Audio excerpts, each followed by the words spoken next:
welcome back to Grider Stadium. One final game in the Region 4 3A baseball tournament, and it's an elimination game as the Lawrence County Wildcats take on the Upperman Bees. I'm Noah McKay on the call here on the Frontier Chevy UCR Media Network. Thrilled to be joined one more time by my friend Jacob Vinson. Today's broadcast is presented by our friends at the Southwell Auto Clinic and Nick's Restaurant. We'll hear more from them as we go on through the broadcast.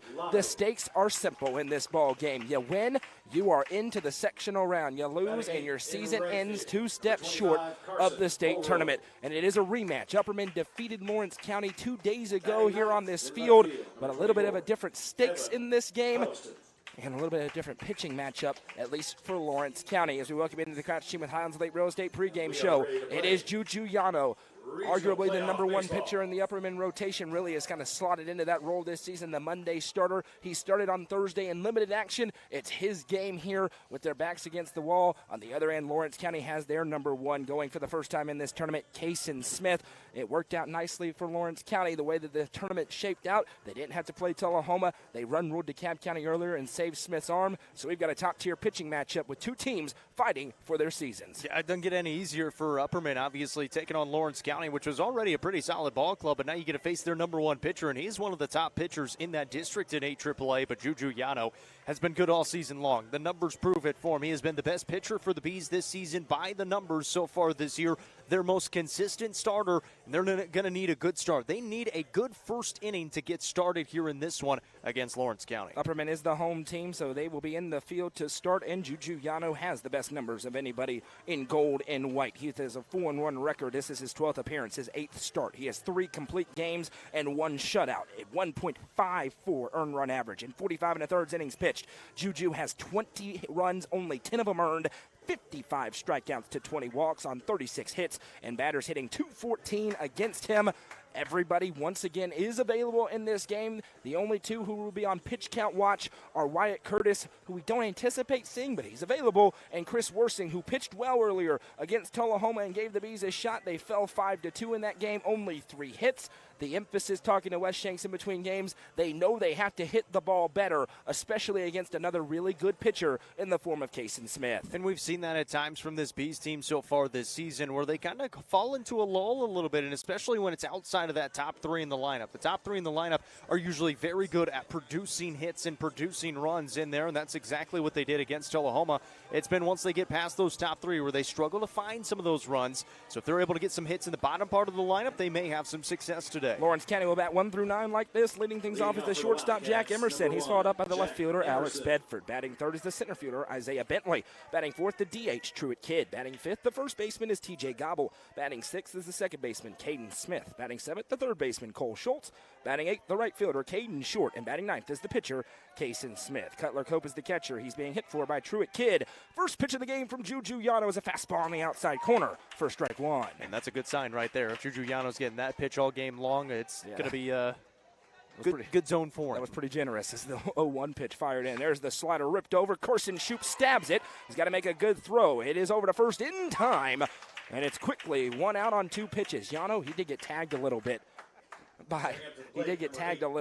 In the first game against Lawrence County, but it was a quick leash for him. They're keeping him under 55 pitches. They had him out in front when he left the ball game, and he goes 1 up, 1 down here against Jack Emerson. Yeah, Lawrence County struck pretty well early on in that outing against Yano a couple of days ago, but he was able to settle in after a few pitches, and he has looked really good early on, especially with that breaking ball. Yeah, that slider ripped in there. He's going to be a fastball in the mid-80s, the slider in the mid-70s. It's all about the location for Juju Yano. He's been pinpoint accurate this year. That slider bounces in. Behind the dish, catching the balls and strikes is rookie Allison. The first baseman is Alec Wilson. Second base is Chris Worsing. The shortstop is Caden Shanks. Carson Shoup at 3rd already has a defensive assist. And in left field is Evan Huddleston. The center fielder is Justin Fallon. And the right fielder is Carson Holroyd. And the 1-1 from Yano. That slider again. Couldn't quite catch that outside corner, but that's a good miss. 2-1. Earlier today, first inning, Wyatt Curtis really struggled to find the zone early. Yano will be looking to find it here. That one bounces. And a good hitter, Alex Bedford, goes ahead 3 balls and 1 strike. Yeah, and he got a good start with just a couple pitches in, got that out. He got that first strike across, and now behind at 3-1. And you could tell there was a little weight on Juju's shoulders as this one is flared way up into the air. Huddleston is shifted to the right side of the scoreboard, so a lot of room to opposite field for a pull hitter, Alex Bedford. And that's 3-2. but now he knows as long as he's throwing well, it's his game. He's not going to come out because of the pitch count. The 3-2 slider swung on and missed in the dirt. Throw down to first is in time, and it's the first Birdies Lounge strikeout of the game. And one thing about Julian Yano, we'll say this a few times for these Upperman hitters. He's a junior. He's proven. This dude's a gamer out here with their backs against the wall now. He's one that you can trust in a win-or-go-home game. Obviously, you put him in this position. We saw it last year as well in the state tournament, and that was when he really kind of showed out in the state tournament and stepped up and pitched really well. Fastball again gets the call again. It looks like it's going to be a strike tonight. It's along that line of the other batter's box right on the edge of the river. On both sides, we're good. Yeah. There's Isaiah Bentley, waves and misses at a slider, and Juju Yano's got the goods. 0-2, quickly ahead here. Last year, that was his first start of the season in that winner-go-home game in the state tournament. Went complete game shutout. This one's flared out foul, 0-2, and this is a very good top half of the lineup from Lawrence County. Isaiah Bentley, he started the game against DeKalb County. They raced out. The first 4 batters all scored and then never looked back en route to a run rule victory. The 0-2 misses low and away, and it's 1-2. The question kind of hanging in the ether is where they would go after Julian Yano, but they may not have to go anywhere if he throws the way he has this year. That one waved at and missed.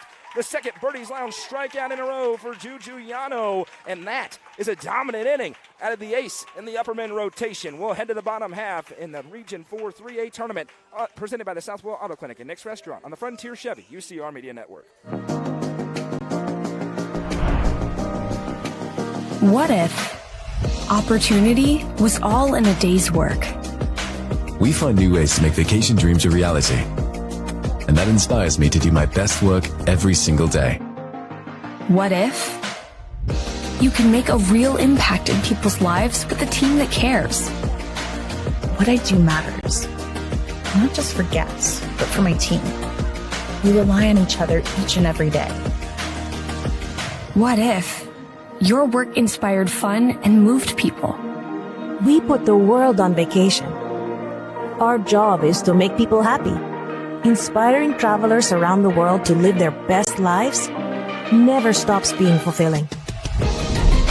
At Travel and Leisure, what if can be what is. Stop wondering. Join the travel movement and start a career where memories start with you.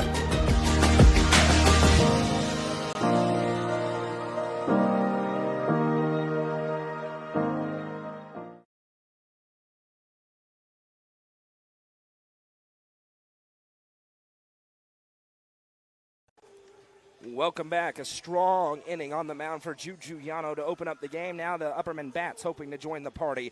Leading things off is Justin Fallon. He hit a home run earlier today, followed up by Caden Shanks, the shortstop. Batting third is the second baseman, Chris Worsing. Batting fourth, the third baseman, Kirsten Shoup. Batting fifth is the catcher, rookie Allison. Batting sixth, the first baseman, Alec Wilson.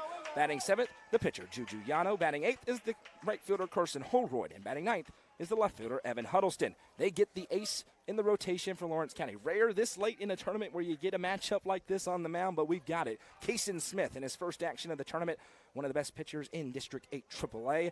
He stands in against Justin Fallon. 3 hits for the Bees this morning. 2 of them came from this young man in the batter's box here, including a bomb to left field. First pitch of the ball game misses upstairs for ball 1. And Smith, he's going to be in the strike zone a lot. He's got a 1.90 ERA, 48 innings so far, 49 strikeouts to 20 walks, only 13 earned runs allowed. The 1-0 pitch. This one's rolled over. It's going to be playable. Third baseman has it cleanly. The throw to first is low, but it's picked out of the ground by TJ Gobble as they retire. One of the toughest bats in the order to get. One up, one down for Caden Shanks, who strides in. He's due. Didn't get a base hit this morning. He ripped a double on Thursday against Lawrence County. And this is the kind of matchup he likes. About 80-mile-an-hour right-handed pitcher into a left-handed batter. And you see that defense, look at it, shifting all the way to the right side. There was a massive gap on the left side of the infield. Not many teams do this against a high school batter. First pitch swinging for Caden Shanks, and you might as well look up and watch it fly. Goodbye, baseball. Caden Shanks breaks the scoreless tie, and that is why he's a Mr. Baseball contender. That ball was hammered over the right field fence, and it's 1-0 for the Upperman Bees. And you mentioned it, he was due, and especially after the way the last game ended against Tullahoma. He is up to the plate with a couple of outs and a runner on. He starts it out in a big way and cranks it. First pitch that he sees and sets the tone for this game for the Upperman Bees. We've seen this Bees team, when they get their backs against the wall, they click it up a notch. We've seen it one time, and if you recall, it's kind of a similar situation as Chris Worsing stands in. First pitch slider misses upstairs to the freshman, 1-0. They lost to Livingston, and Livingston could have won the district if they won that next game in Livingston. And the first pitch of the game, Justin Fallon deposited over the fence. Caden Shanks hit a home run in that game.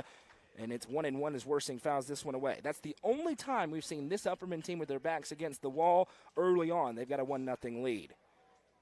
Chris Worsing awaits as Smith trying to settle back in. That one misses upstairs. And for a dominant strike pitcher, throws a lot of strikes, gets a lot of strikeouts. He struggled just a little bit with the location early as the 2-1 kick comes in. Worsing flares this one down for a base hit. And Chris Worsing and Caden Shanks showing why they each bat above 400 on the season, and a runner at first for Carson Shoup. Oh, and this is a pitcher with Smith on the mound. He is a legitimate ace, and the Bees so far have hit him now 3 times contact-wise, 2 of them for hits, and he's only given up 1 run in each of his last 2 starts. We'll talk about this throughout the ball game, but one thing that cannot be overlooked, the experience of this Upperman squad. Everybody in the lineup today, with the exception of Worsing, has played in a state championship game. Throw over, Worsing back in time safely. Not a huge stealing threat for the most part. He's only stolen 4 bags this year, and most of those have been delayed steals as opposed to trying to take off. This one ripped by Carson Shoup. Center fielder with a good jump. It stays up long enough for him to get there in time. Isaiah Bentley there for out number 2. That was barreled up by Carson Shoup, but right at Bentley there in left center field. Yeah, that was hit pretty well there by Carson Shoup. He put a ride onto it, and it just seems like the Bees have come out. They saw what Caden Shanks did there. They've seen what Justin Fallon did, and now they're starting to be a little aggressive here early on in these counts. It was home run number 5 of the campaign. Extra base hit number 24 for Caden Shanks, or 23 rather. We know math's not my strong suit. I try to do it fast. The pitch into rookie Allison, sends it up. It's into foul territory. Should be grabbable. TJ Gobble tracking it against the wind.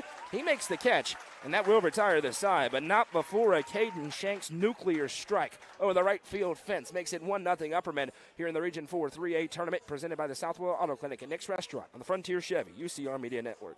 Frontier Chevrolet is ready to get you into your next vehicle and are proud to offer a lifetime powertrain warranty on nearly all vehicles below 80,000 miles. View inventory online at www.caseyschevy.com, including the brand new Chevy Trax and Traverse, or stop in at 2350 Cookeville Highway today. Remember, don't buy till you see Jason Fye.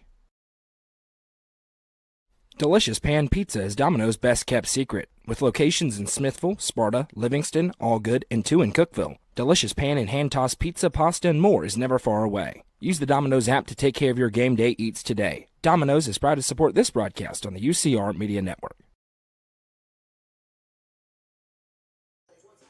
That first inning will play for the Upperman Bees. They lead 1-0. Shut down 1-2-3 for Julian Yano, and then a Caden Shanks strike over the right field fence. We mentioned it with Julian Yano. We'll mention it with Caden Shanks, maybe to the 10th degree.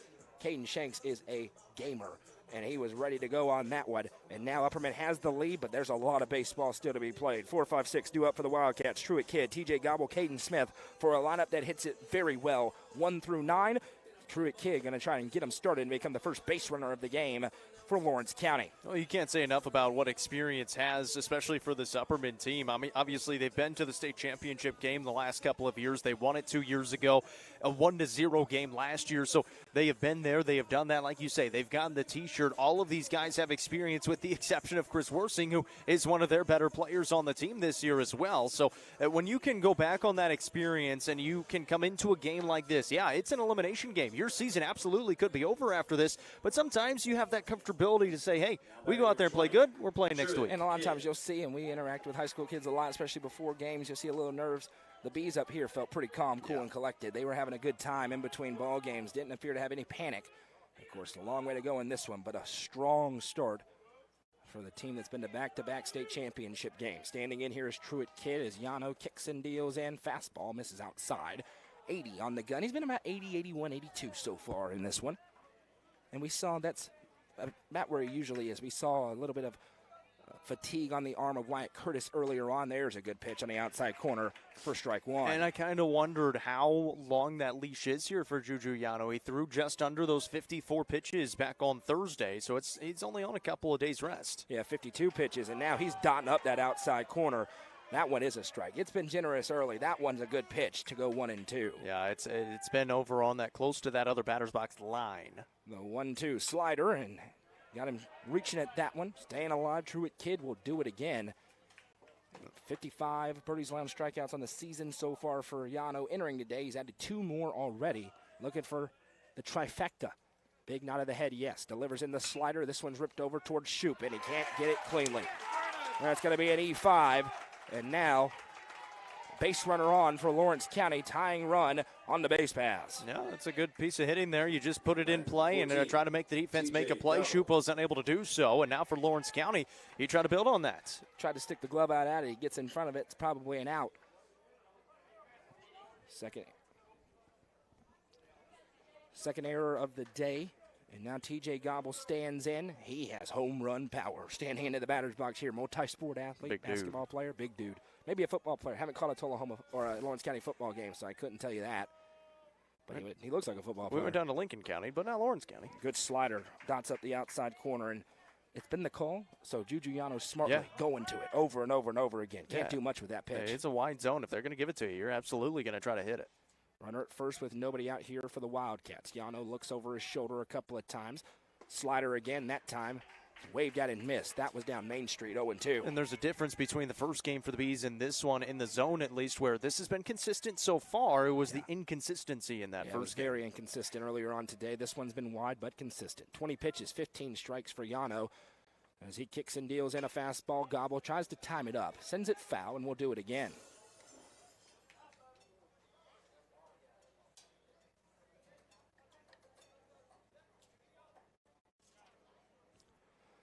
Yano with a long look in.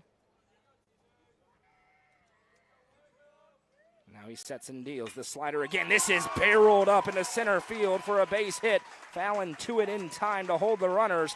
Lawrence County's in business. Runners at first and second with nobody out. Good piece of hitting for TJ Gobble. Well, if you'll remember, Juju Yano actually caught a comebacker at him in that first game against Lawrence County on Thursday. That one right back at him. He was actually falling away towards the first base side that time and kind of got out of the way of it before it got there. 14 hits for Lawrence County earlier on against DeKalb County. They're seeing the baseball well right now. There's their second hit of the game.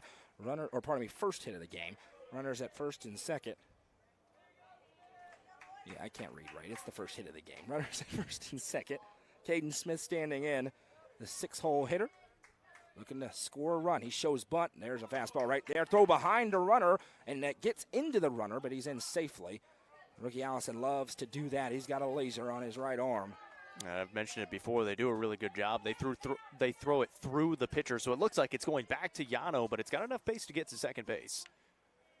Yano's thinking probably could be one out right now. The error gave a one base runner, then the base hit made it 2. And now the Bees trying to work through some trouble as Lawrence County tries to strike back. The 0-1. That one bounces, blocked up by one of, if not the best defensive catchers in the class. Rookie Allison keeps it in front for ball number 1. Yeah, we saw a show put on by J-Ron Morris in that first game for Tullahoma as well. He was really, really good. Big backstop here, so you've got to block it up when there's runners on the base paths. The 1-1 from Yano. Slider, and it hit him. Trouble brewing here. Lawrence County with the momentum now. Bases loaded with nobody out. An error, a single, and a hit by pitch. Here's the 7-hole hitter, Cole Schultz. Yeah, and for as well as Yano had been throwing, now obviously that one in the middle of the back. You load the bases with nobody out here in the inning. You got to bear down. You got to make some pitches. The corner's going to be in that middle infield, going to be in that double play depth, looking for a ground ball. Coach Drombarger's going to come out and have a word with Yano here. We mentioned he's an experienced guy. Junior played a lot of big-time baseball, both here and in travel ball. And so Lawrence County's going to come out and have a meeting among the base runners as well and the batters. It's going to be Cole Schultz. The only saving grace now, if you're Upperman, is it's the lower third of the order, but they can hit it 1 through 9, as we talked about earlier on. In a 1-0 ball game, threatening to change it again. Lawrence County was in the catbird seat in the first game to the first 4 innings. They led on a couple of occasions. Upperman was able to answer. They're trying to flip the script here in this elimination game, winner take all, as Caden Shanks just went into the dugout and came flying out with something. A new bag, new rosin bag for Yano. Get a better grip of the baseball. And here comes the home plate umpire to break it up. Coach Strombarger says we're good. And now big moment here. One thing Julian Yano has in his bag, he is a strikeout pitcher. He'll be looking to get a couple here in a hurry. Yeah, they could absolutely use those or a ground ball up the middle. They'd take either one. You'd trade an out. You'd trade 2 outs for a run here if you're the Bees, certainly. Well, and for Lawrence County, you could have given up more runs in that first inning to Upperman as well. You felt really good about only giving up that solo shot defensively. First pitch, there's a good one right there for strike one with a fastball from Julian Yano. The junior right-handed pitcher in his second appearance in the tournament. Second start against the Wildcats. 0-1. That one's a little bit too far outside. Trying to pick that corner, but it missed. 1-1. And you see the defense, the corners in on both sides. And the middle infield double play depth. And that one's waved at and missed. And after a swing like that, you see if Yano goes into attack mode as it's 1-2. He hadn't thrown that slider yet ever since he hit him right in the middle of the back. We'll see if he tries to go back to it. It starts inside of those right-handed hitters. It can be dangerous. The 1-2, and he went to it. And a good job to lay off by Cole Schultz. That's a really good take there because it did start kind of outside, started to drift outside as well. Wind gusting again. It's been kind of circling all game. Right now it's blowing towards us. The 2-2. Fastball upstairs, sent out of play, and we'll do it again. Yano says, let's go. I want a baseball. He's got it.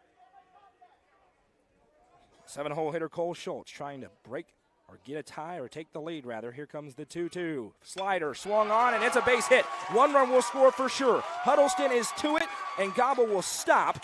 And it's an RBI single for Cole Schultz, and we're all tied up with still nobody out here in this elimination game. Yeah, and that's exactly what they did against Upperman the first time up in that Thursday game. Had the bases loaded. They brought the infield in. They hit it left side of the infield there, and just nothing you can do with it. It's hit in the right spot, and they got the job done to get that 1 run across and now tied up. Yano throws the rosin bag down. He's frustrated. Nobody out. Big inning brewing here for Lawrence County. Caden Short, the right fielder's at the plate. He's the 8-hole hitter. First pitch, foul tipped, 0-1. And the umpire's going to go deliver the ball to Yano to give rookie Allison time after that one caught him up high. This is the little inside baseball. He goes out and moseys his way there. Give everybody time to clear your head after you get hit with that foul ball right back at you. It's a little bit jarring sometimes. It certainly is. Rookie Allison's okay. It's an 0-1 count. It's funny now because as coaches, you can actually just talk to your catcher. Hey, you all right? And he just shakes his head. He's good to go. Still the same orientation in the infield alignment, rather. Runners at the corner, or infield in at the corners, middle infield at double play depth. Here comes the 0-1, and now time going to be called. Caden Short at the plate. The eventful game so far. Buckle your seatbelt. It's intense here with the season on the line. It gets you into a sub-state if you win. 0-1. Fastball misses outside. 1 ball, 1 strike. Yano's now up to 33 pitches. He's got 23 strikes. They're making him work in this half inning. 1-1. Good pitch. Didn't get it. 2-1. A little bit high. And we said coming into this one's going to be intense. It is. Bases juice now. The 2-1. This one's chopped over. Caden Shanks, or pardon me, Chris Worsing is there. There's only 1 throw. It's to first. There's out number 1. But Lawrence County now has the lead. It's 2-1, and they still got 2 in scoring position. For the 9-hole hitter, the pitcher, Kason Smith. Yeah, that's a really productive out right there. You hit it right side of the infield and slow enough that you can't get a double play out of it. Your only play is to first, and it brings home a run. So that is a very good piece of hitting there for Lawrence County. Kidd and Gobble have scored. Smith is at third. Schultz is at second. Short is out, and Kason Smith's at the plate, with Jack Emerson waiting on deck with the top of the order. Yano's trying to limit the damage now. First pitch slider. This one's rolled through, and it's a base hit again for Lawrence County. Huddleston just now to it. Stop sign is on, and it's another RBI single, and now the Wildcats opening it up. It's a 3-1 lead, and Upperman's going to have to make a decision with runners at the corners as the lower half of the order does all the damage for Lawrence County. Well, they're going to that same spot every single time. They bring those corner infielders in, and then shortstop and second base pinch towards second base so they can flip a double play. And each time it's been hitting that 5-6 hole, it'd still be a tough play no matter what for Caden Shanks as the batter just kicks the... He just destroyed the batter's box. Yeah, just completely kicked it out. He just kicked all the paint off the batter's box. And now, standing, The home plate umpire did see it. I mean, Jack obviously it was Emerson. right in front of him. He's the leadoff hitter in the order. Runners at the corners. Lawrence County looking for more in a 3-1 ball game now, and they've got their ace working on the other side. First pitch fastball, chopped over. Wilson going to throw to second for one. Throw over to Yano, covering the bag is off the line, and he will not get the out. Run scores. It's 4-1, but now it's just a runner at first. Score that one a fielder's choice, and then reaching is Smith. Now batting number 8, Is Emerson. Yeah, and that's really tough for Yano to get over there in time. Emerson's got a lot of speed. It's a good play by Wilson. You do get that out at second base and at least give yourself a chance. So you do at least get the out, but another run comes across. 4 across, and now Alex Bedford, who struck out swinging his first plate appearance, stands in here. The Bees now in trouble. Throw over to first. It's gut check time. Kind of feels similar to the Tennessee game last year. They're down 6-0 in the fourth inning of that game. Of course, we know what happened, but flirting with danger now, trailing by 3. Lawrence County's dugout is into it. Now Emerson's got to be careful. He's way off the bag over there at first. And you mentioned Lawrence County just came off a game where they had 14 hits, and I mean that bleeds into each other where you're feeling pretty good coming off of a win. You've gotten a lot of hits, and they've just continued that here in this one. Yano with a 1-0 count here to Alex Bedford. Good pitch, fouled off, 1-1. Bedford thought that was the one to park over the fence. He's got the power to do it. This is the 8th hitter of the inning for Lawrence County, and a haymaker thrown by the Wildcats. It's just been ground balls. Yep, nothing really barreled up. The 1-1 slider doesn't quite fall back in. 2-1.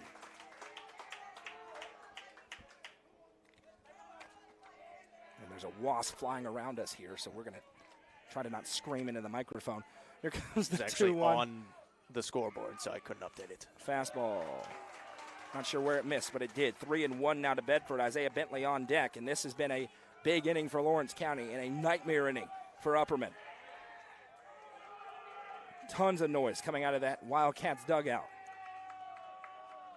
Check over a couple of times. Now the 3-1. That one, good pitch. 3-2. Yeah, I had a little bit of two-seam spin on it, tailing away. 3 balls, 2 strikes.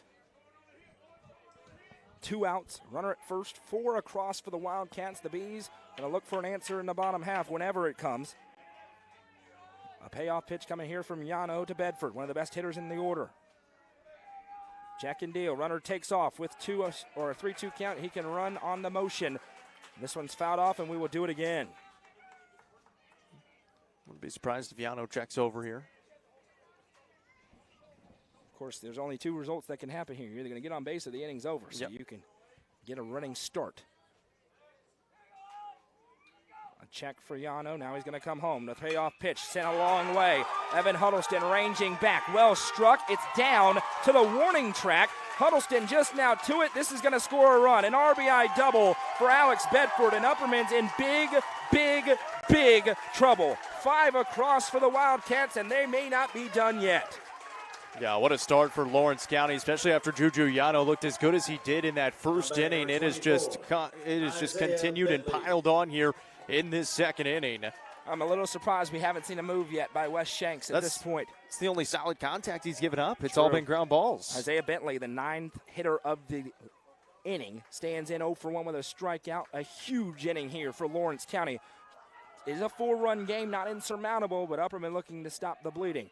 First pitch slider across for strike 1. That's the thing. He's still been in the zone, been attacking the zone and attacking these hitters, and he's gotten ground balls out of it. They've just been where the defense hasn't. The 0-1 coming home here. Slider, this one's flared out. It's at Evan Huddleston, though. He's backpedaling to it, and he makes the catch, and that will retire the side. But a gigantic inning and a huge haymaker thrown by the Lawrence County Wildcats. They bring 5 across to take a 5-1 lead. Upperman looking for an answer when we come back. Coverage presented by Nick's Restaurant and the Southwell Auto Clinic on the Frontier Chevy UCR Media Network.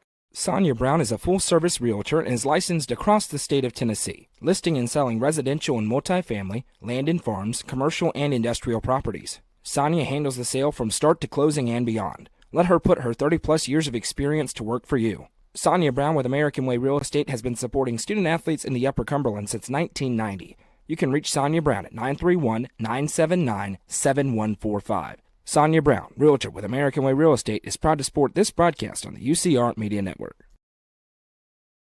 Nelson Trophy and Screen Printing is proud to support student athletes and athletic departments throughout the Upper Cumberland. They're also proud to sponsor the Nelson Trophy and Screen Printing Player of the Game on this broadcast. From trophies to t-shirts, they can do it all. Stop by and see them at 120 Circle Drive in Allgood or give them a call at 931-537-9559. Nelson Trophy and Screen Printing is proud to sponsor this broadcast on UCR Media Network. Gut check time for the Upperman Bees as they find themselves down 5-1. A 5-run top half on 4 hits. It started out with an error, and it led to a huge inning for Lawrence County as they tagged up 9, came around in that frame to the batter's box. Now Alec Wilson, Juju Yano, and Carson Holroyd will look to jumpstart an Upperman rally as they try to at least claw closer. You don't have to get it all back immediately here. A lot of baseball to be played just the bottom of the second, but you don't want that 4-run lead to sit out there for long. Yeah, you absolutely got to chip away 1 here, 2 there, and try to get back into this lead. But now we kind of talked about in between the break. Now you've got Smith on the mound, who's got a 4-run cushion. He's a really good pitcher. He's going to feel a lot better here in this inning. And he rips a slider across here on Alec Wilson to go ahead 0-1. Now the fastball's right there, and Wilson's in take mode. And he goes behind 0-2. He's going to have to battle in here. Kick and deal the 0-2. Slider, and a good job to stay alive on the swing over. And we'll do it again. Saw 2 pretty good pitches come across at the knees. That one was coming there too. Sends it foul. Sun setting to our left, shadows across the field, particularly there in right field. That one bounces in. 1-2. Wilson, Yano, and Holroyd. It's something that kind of works in Lawrence County's favor. They've already seen Juju Yano, and that kind of paid off there in that second inning. Here comes the 1-2. This one's sailing into right field, and that's a base hit for Alec Wilson. Good piece of hitting there for the junior, and he becomes a leadoff base runner for Juju Yano. Yeah, really good job by Alec Wilson, who's starting to find his stride much better at the plate now. Got a hit in the last game against Tullahoma, gets a hit here today as well, and leads off this inning exactly like you needed to. After giving up those runs, you got to get back into it, and you got to get base runners on, and they were able to do so. Now Yano stands in, trying to help his own cause. We mentioned how much of a competitor he is out there. He's no doubt going to be wanting to put a good swing on something here. As Kason Smith goes out of the stretch again. He's going to throw over. Alec Wilson is not going to try and steal a base. I don't know if he's had any this year. It was a good move over. The guys who do like to steal have to take note. 1 stolen base this year for Alec Wilson. He takes a lead over there. Smith delivers into Yano. That one misses upstairs for ball 1.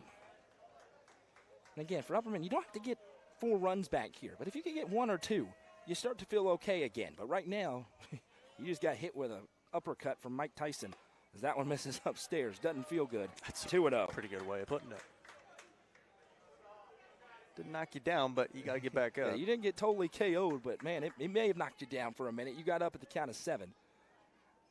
The 2-0. This one for Yano's barreled up, dropping in, but the center fielder is there. He makes the catch for out number 1. Upperman is making really solid contact so far. And a few hit right at different outfielders.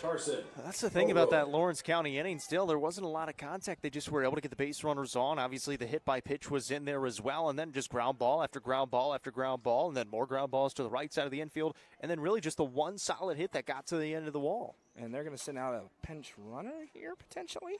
Yep. Alec Wilson going to come out. Caden Holroyd, who they've announced a few times. Now they can actually announce him. He's going to go out and run. And it's funny because his father, Young, who is here statting the game, told the PA, hey, he's probably not going to play, but his name is actually Carson, that being Carson. So now Caden Holroyd is going to play, and they've got their name down. Caden Holroyd going to run here for Alec Wilson. A little more speed on the base paths, and Carson Holroyd may drop down a bunt here. Won't surprise me. Yeah, especially after bringing a little bit more speed on there. And now we're going to have action in the Upperman bullpen, which might and be Alec Wilson is that going to go warm up in the Upperman bullpen, so that makes a lot of sense. Throw over, Holroyd back in, and that one gets away. Holroyd pops up, and he's going to head down to second. Runner in scoring position now for the Bees. Yeah, that's exactly what the Bees were able to do against Tullahoma at the start of the game. Earlier today, the throw to first, he advanced up to second, that being foul, and actually got all the way over to third. But now you put a runner in scoring position with just the one out, and if you're the Holroyds now, you're trying to make a little bit of action here for the Bees. And that's an E1 on the stat sheet there. First error of the game for Lawrence County. Carson Holroyd standing in with potential to make it a 3-run game with something into the outfield here. May still try to drop down a bunt. We'll see. First pitch of the AB coming here. And he rips this one, but it's foul. Got that up and under swing, 0-1.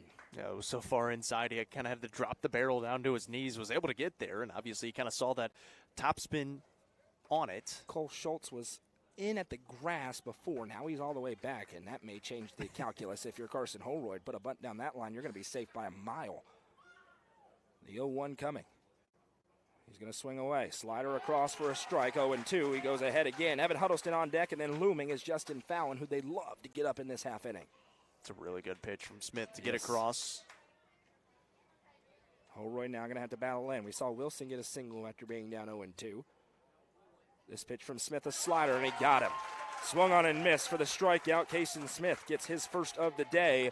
Late decision. And now Evan Huddleston will try and flip the lineup over with a runner at second and 2 outs.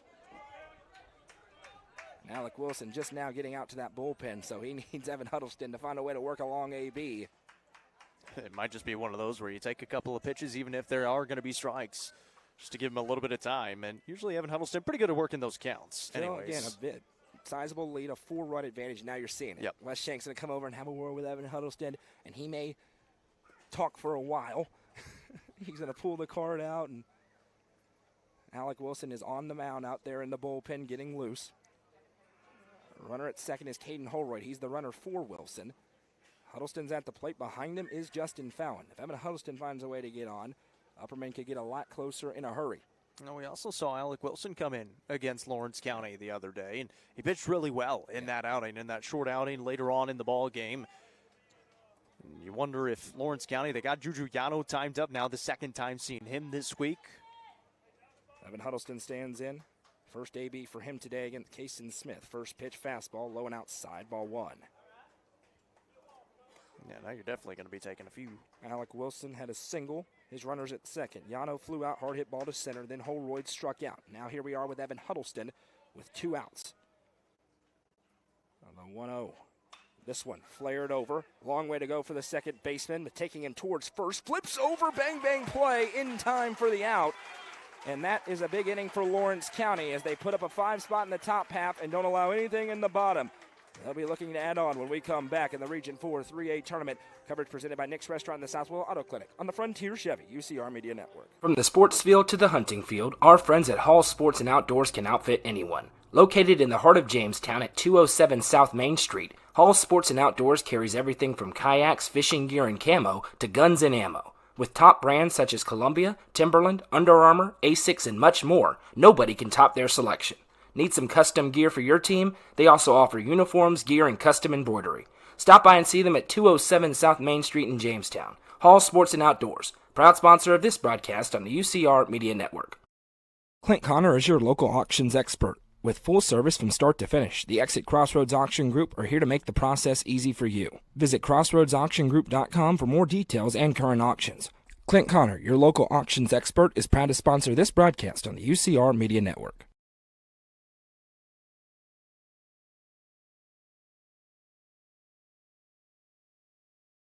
It is a Hall Sports and Outdoors call to the bullpen for the Upperman Bees, and they're going to give the ball to the junior righty Alec Wilson.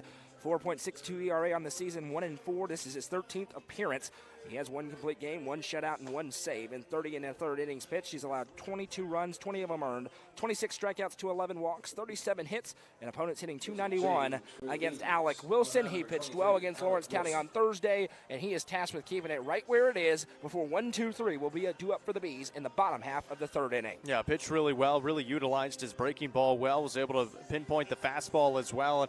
And it was really neat for Alec Wilson as well, because the last time he was here, he didn't pitch very well, but it was also a year to the day that he hurt his knee last year in the tournament. He was able to come back and pitch really well, and that's exactly what he did. And so hopefully he can do that again, hold the door where it is right now, and then try to get those bats going on the other side. We've seen Upperman have some big innings. They certainly have time, but it'll get late in a hurry, trailing by 4 after a 5 spot in the second inning by Lawrence County. Truett Kidd, he opened the second inning. He reached on an error, and that set the tone. And now a trip out as Chris Worsing has moved over to first. Holroyd's in right. Not sure what Lawrence County's coach is upset about or not. And I'm not saying he's upset. They could be making a change, too. They could be as well. This is Truett Kidd in the batter's box. And it looks like whoever's running their game changer had him ask a question. So I'm not sure that's actually the case, or if they were trying to see if there was a mistake in the Upperman stat. Could be trying, yeah, just could be trying to make sure everybody that's out there is supposed to be. Good first pitch fastball from Alec Wilson across for strike one. Yeah, because they did make the changes with Holroyd going out to right and Worsing coming into first. Holroyd was actually stays there as that one across again. Yeah. So it's a 1-for-1. Yano goes over to short. Shanks bounces over to second. Worsing goes to first, and Wilson goes to the mound. Everybody shifts a spot as this one's fouled off by Kidd, and we will do it again. And you're right, there was only one ball that was barreled up, but the error allowed somebody on, and then it was just doom, doom, doom. Weak contact, grounders through, and a hit by pitch, and more than enough for a big inning. The 0-2 slider. Kidd had to hold those wrists back to hold off on that one. It's 1-2. He's been really good attacking the zone early on again with that breaking ball, and we'll see what he goes with here. He's still ahead 1-2. He's got that curve ball as the 1-2 pitch coming in. Fastball, got him. A Birdie's Lounge strikeout to set the tone for Alec Wilson, and it's 81 miles an hour. He got on to me because I said he threw in the upper 70s yesterday.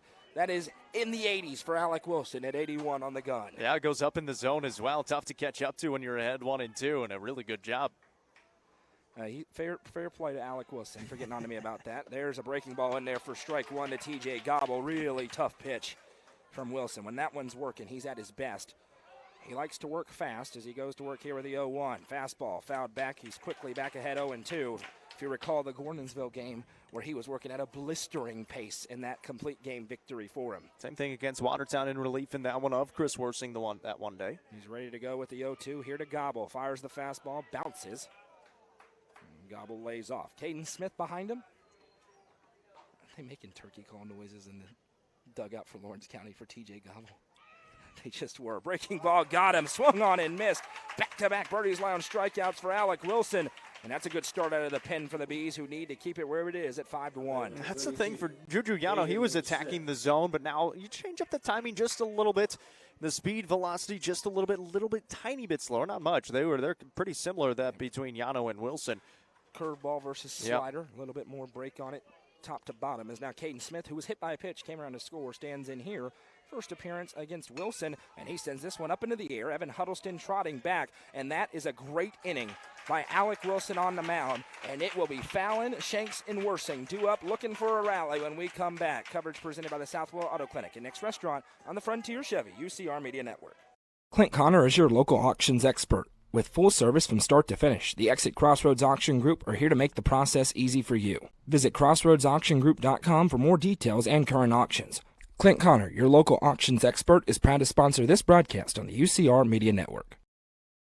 Fire and Vine in Cookeville is the Upper Cumberland's home for delicious Chicago-style pizza, beef, chicken, fish, and more. Located in Cookeville's historic downtown district, Fire and Vine's food and atmosphere will keep you coming back for more. Take in stunning views with creative food and drinks on the rooftop. Fire and Vine is proud to support this broadcast on the UCR Media Network.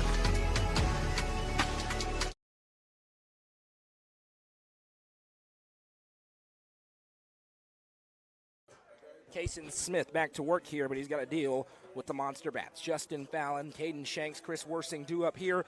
They went a combined 2 for 3, but Fallon opened up with a ground out to third. He'll be trying to become a base runner or to put it in the trees here to open up bottom of the third inning. 5-1 game, talking in the break. Never seen 5-1 and maybe 5-3. If Upperman could get there in this inning, they give them a lot better chance as they move on trying to save their season. Yeah, we saw it earlier against Tullahoma. When you're down 5-3 or 5-4, it feels a lot better than when you're down 3 or 4 runs. And so you at least got to keep chipping into this lead and at least get base runners on and put some pressure on Smith on the mound. Force him to make some pitches. The Tennessee Tech's commit, the junior, going to stride in here. Looking to set the tone here in inning number 3. Cason Smith wants to reverse that, though. A quick shutdown inning for him, and they can have every ounce of momentum in this baseball game. Found in that right-handed batter's box. First pitch in is that slider. Doesn't quite catch the zone, but it's a good pitch, 1-0. He's seen a couple of those today. If you'll remember back in that last game against Tullahoma, he saw one of those where he turned in and ended up being called a strike. That time doesn't quite turn in there. The 1-0 in, that one. And he's going to wish that he had stayed in there, but he jumped forward to get out of the way. Now it's 2-0. It's never a good feeling when it's come straight for the middle of your back. You're tensed up the whole way. It's easy to say wear it when you're not the one standing in the batter's box. He's ahead now 2-0. Smith trying to get that inside corner. Now this one's going to be down for a base hit, and it could be extras. Long way to go in center field. Fallon, he's going to pull into first safely. Big turn. They're going to try to throw behind him. He's there in plenty of time. And that is a leadoff single to set the table for Caden Shanks, who sent a ball 800 feet over the right field fence back at inning number 1. Right over those right field rowdies out there for Tullahoma. There are still some out there taking in the action. I'm not sure if that's the football field house over there, but it was to that. It was. That first home run ball. And it was the hard. first pitch that he saw. Mentioned he loves facing guys like this in the low 80s, righty to the left-handed batter's box. Fallon takes his lead. We've seen a good pickoff move. That one inside misses. And Fallon with a late decision, but it's going to be okay, as it took a while for Cope behind the plate to find it. And now a runner in scoring position on the pass ball.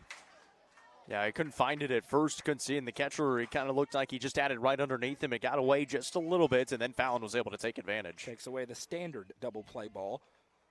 And it's a 1-0 pitch coming here to Caden Shanks. Shows bunt, gets it down, and it's a great bunt. Long way to go, and everybody's safe. Just like you expected, Caden Shanks hits a home run one time, then next time up, drops a bunt down, and now Chris Worsing has runners at the corners with nobody out, trying to crack back into this ball game. Well, Lawrence County's thinking the same thing. He just hit one over the fence. He's not going to put a bunt down. That was a picture-perfect bunt. Slaps it to the left side, gets it past the pitcher, and you have no chance at making that play. And we saw Cope make a couple of accurate throws, but not very hard throws on Thursday.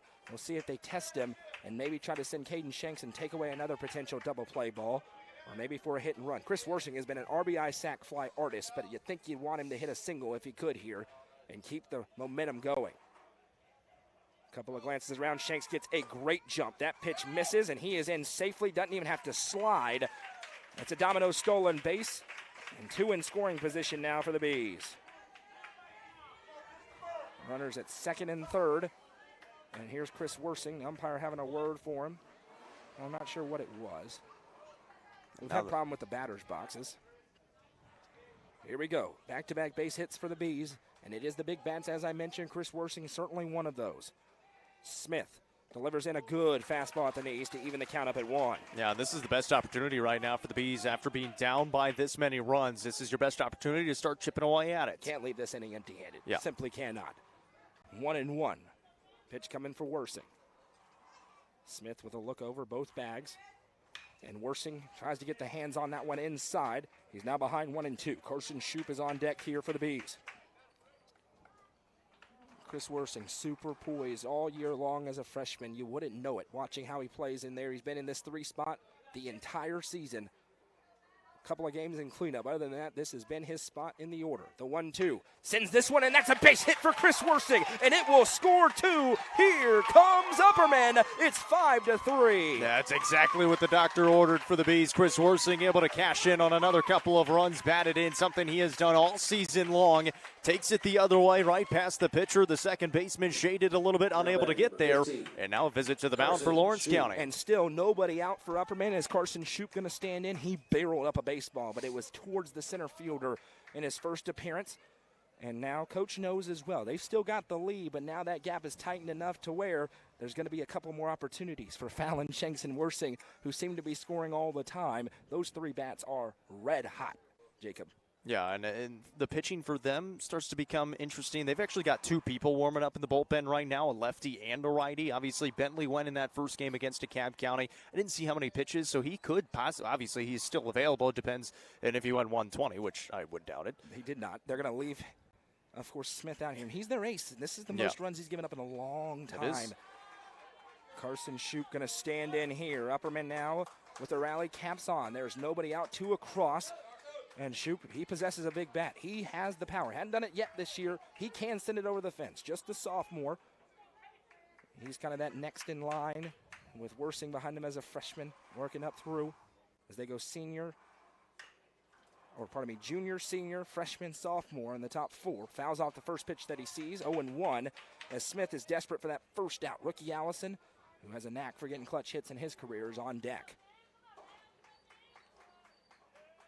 Now the question is, how many can Upperman bring across? This pitch into Shoup, way down and missed. That's a big-time pitch. Not sure what pixie dust was sprinkled from Coach there, but it worked.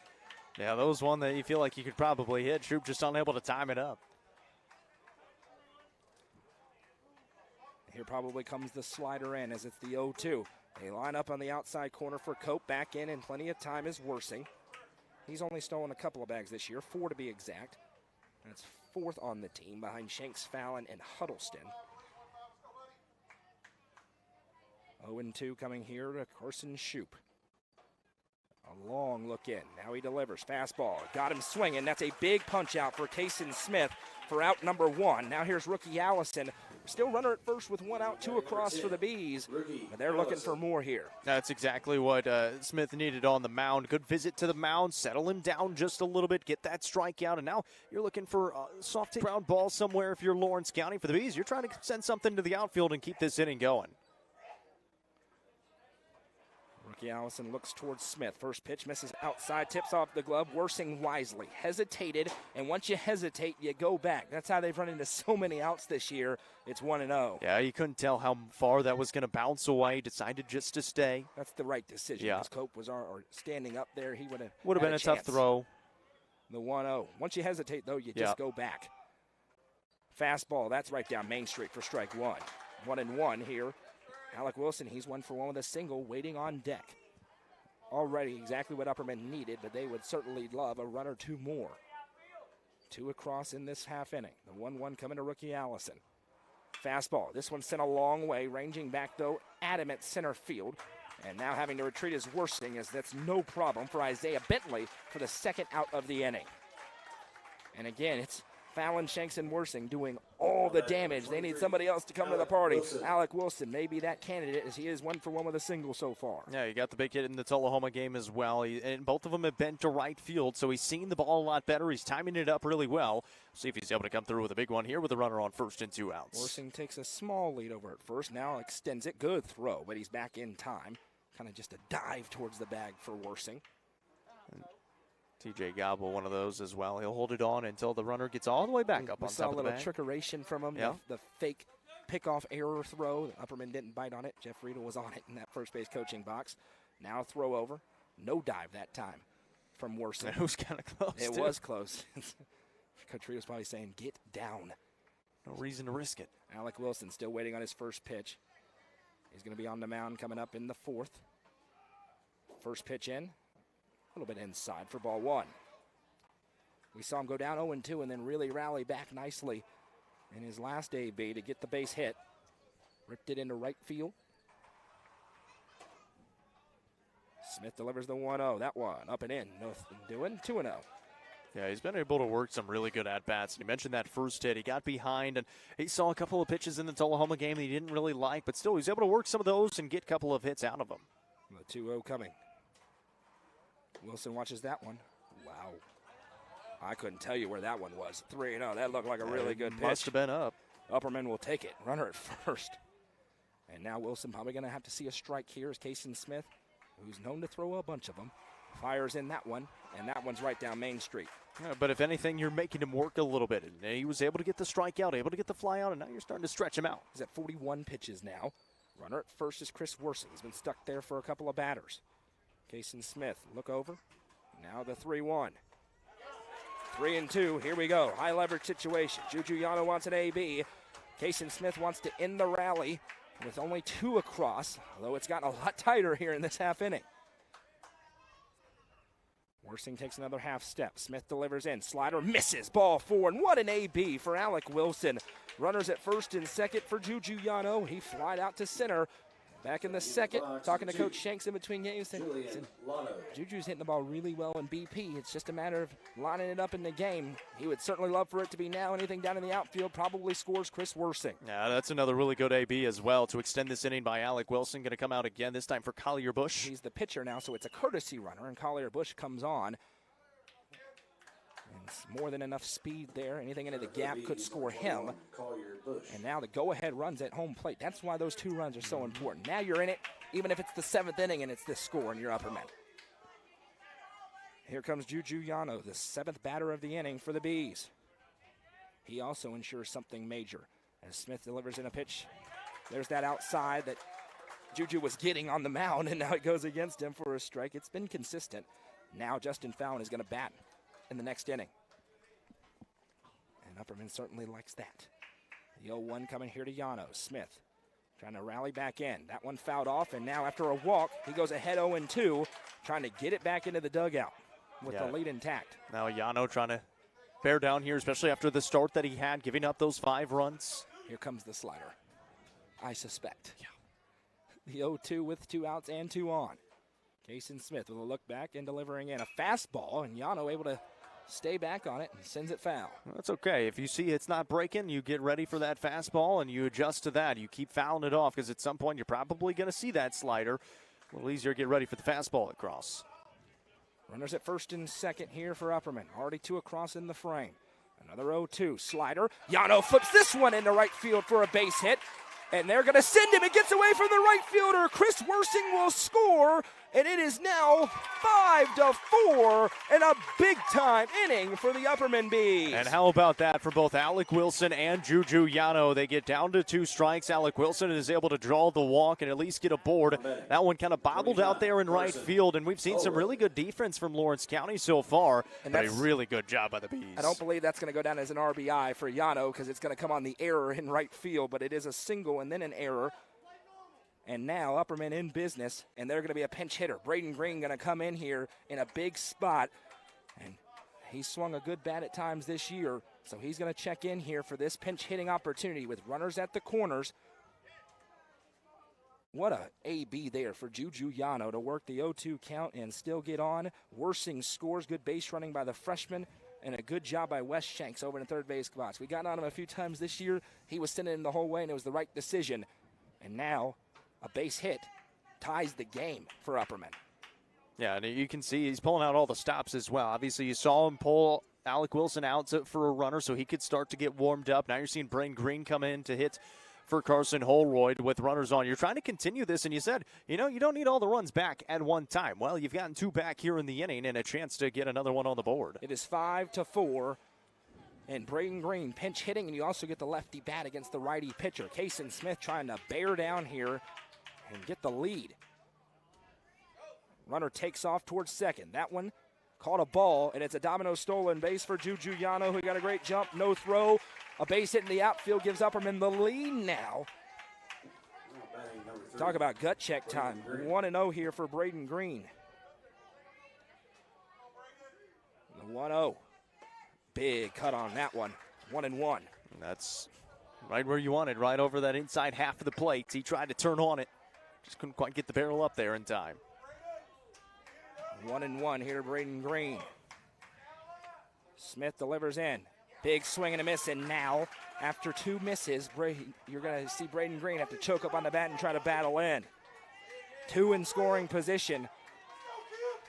Green getting the support of the Upperman faithful.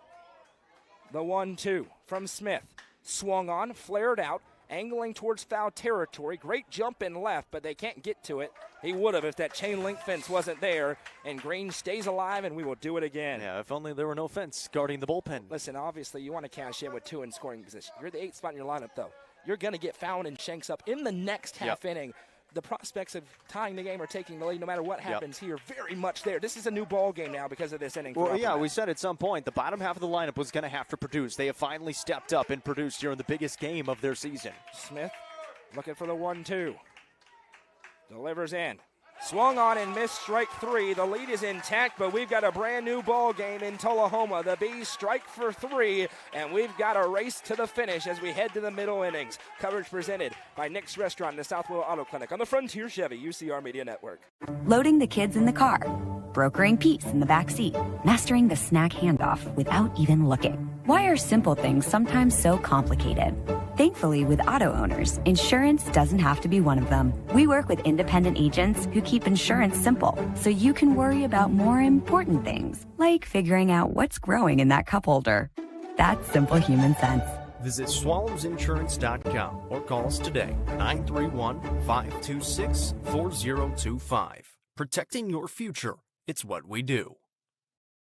Frontier Chevrolet is ready to get you into your next vehicle and are proud to offer a lifetime powertrain warranty on nearly all vehicles below 80,000 miles. View inventory online at www.caseyschevy.com, including the brand new Chevy Trax and Traverse, or stop in at 2350 Cookeville Highway today. Remember, don't buy till you see Jason Fye. Welcome back here to Tullahoma, and we've got ourselves a barn burner. Both teams have hit for big innings. It is Lawrence County with a 1-run lead, and they, in this half inning, are going to have 7, 8, 9 due up. Upperman in the bottom half is going to have 9, 1, and 2. In that 9 spot, ain't your average 9-hole hitter with Evan Huddleston. So Upperman got to feel pretty good right now, Jacob, as they got the big inning that they needed to tighten this game back up. Well, and they got a little bit of help from some errors from Lawrence County as well, something that Tullahoma was able to cash in on Upperman earlier today. Upperman cashes in that time, and you said it too, they got a couple of really, really good at-bats from Alec Wilson and Juju Yano, forcing the issue and able to bring home a couple of runs. Greg, appreciate the kind words. I'm glad your wife was able to watch the Tullahoma game earlier. The Wildcats got the win. They won the region. They'll host their sub-state round next week. Alec Wilson has been great so far, and he fires in strike 1 to Cole Schultz. He'll be followed up by Caden Short and Kason Smith in this half inning. 12 pitches, 10 strikes for Alec Wilson so far. Yeah, he's been dotting it up right now. The 0-2 pitch coming here. He was looking for that outside corner. That's a great spot to miss, 1 and 2. Yeah, I mean, he's gotten the call out there a couple of times. That time just a little bit more outside. Couldn't quite get it in. The 1-2 curveball, and Schultz is in take mode now. Deuces wild, 2 and 2. Schultz with a look in towards Wilson. Here comes the 2-2. Fastball barreled up. Ranging over is Yano. Juju Yano's got to make a good throw, and of course he does. There's out number 1. This middle infield of Yano and Shanks is ridiculous for out number 1. Yeah, it's really, he got sure gloves at both spots. You've really got 2 shortstops there in the middle infield, and it helps when you can just throw Kane Shanks, give him a little bit of a break sometimes over at second base. They both have a lot of speed, a lot of range out there. And then Chris Worsing is doing a good job over there at first. Chris Worsing, you got to respect it, man. He goes in right field, he goes to second, he goes to first, he's played third. He's pitched, of course. And now Caden Short going to come out. Took him a while to get out of there. Yeah, he wasn't not sure if he was ready. He may have been warming up, I wonder, potentially. Yeah, they still got another pitcher out there as well. They've had guys going pretty much all game long, which this is their second game today. Alec Wilson trying to ambush him as he's he getting in the box late. Took off one of his teammates' head over there in the bullpen. 0-1 now here. Let us know in the comments who you are, where you're watching from, who you're cheering for. Hit that like button if you haven't already on Facebook or on YouTube. There's the breaking ball. This pitch is so good. It missed inside, but it's so good. 1-1. That curveball in on the hands is impossible to hit. Fastball misses, and for the first time, a hitter has gone ahead of Alec Wilson as it's 2-1. Really wants to go 1-2-3 here and not allow Jack Emerson to come up in this frame. The 2-1, this one's sent over towards Shoup. He fields it cleanly. The transfer takes a little bit to get over there, but he does in time. Good accurate throw from Carson Shoup for out number 2. Yeah, it took a couple of extra steps there to make sure he had a good grip on the baseball and made a good accurate throw to get that second out. That's one. If you got to take the extra beat, but you get the better grip, you can throw it a little bit harder, and it can compensate the other way. So good job by Shoup. And now here's Kason Smith. Had an RBI single in the second. He's got 2 outs and nobody on. First pitch in. Strike 1 from Alec Wilson. All the credit. You mentioned this is now a year removed from the ACL, and he is really settling in. This one flared out in the right field. Karsten Holroyd, he's been really good in right this year. Has to go a long way, and there's your announcer, Jenks. It's down. Holroyd now going to throw into second, but he is safe. And that's going to be an error out there in right. Second error of the game on Upperman defensively, and it could loom large as it flips the lineup over. They have been pummeled by errors today. And Jack Emerson, the leadoff hitter, stands in here. He's reached on a fielder's choice and grounded out once. And you mentioned it, trying to not have Emerson come to the plate, and unfortunately unable to do so.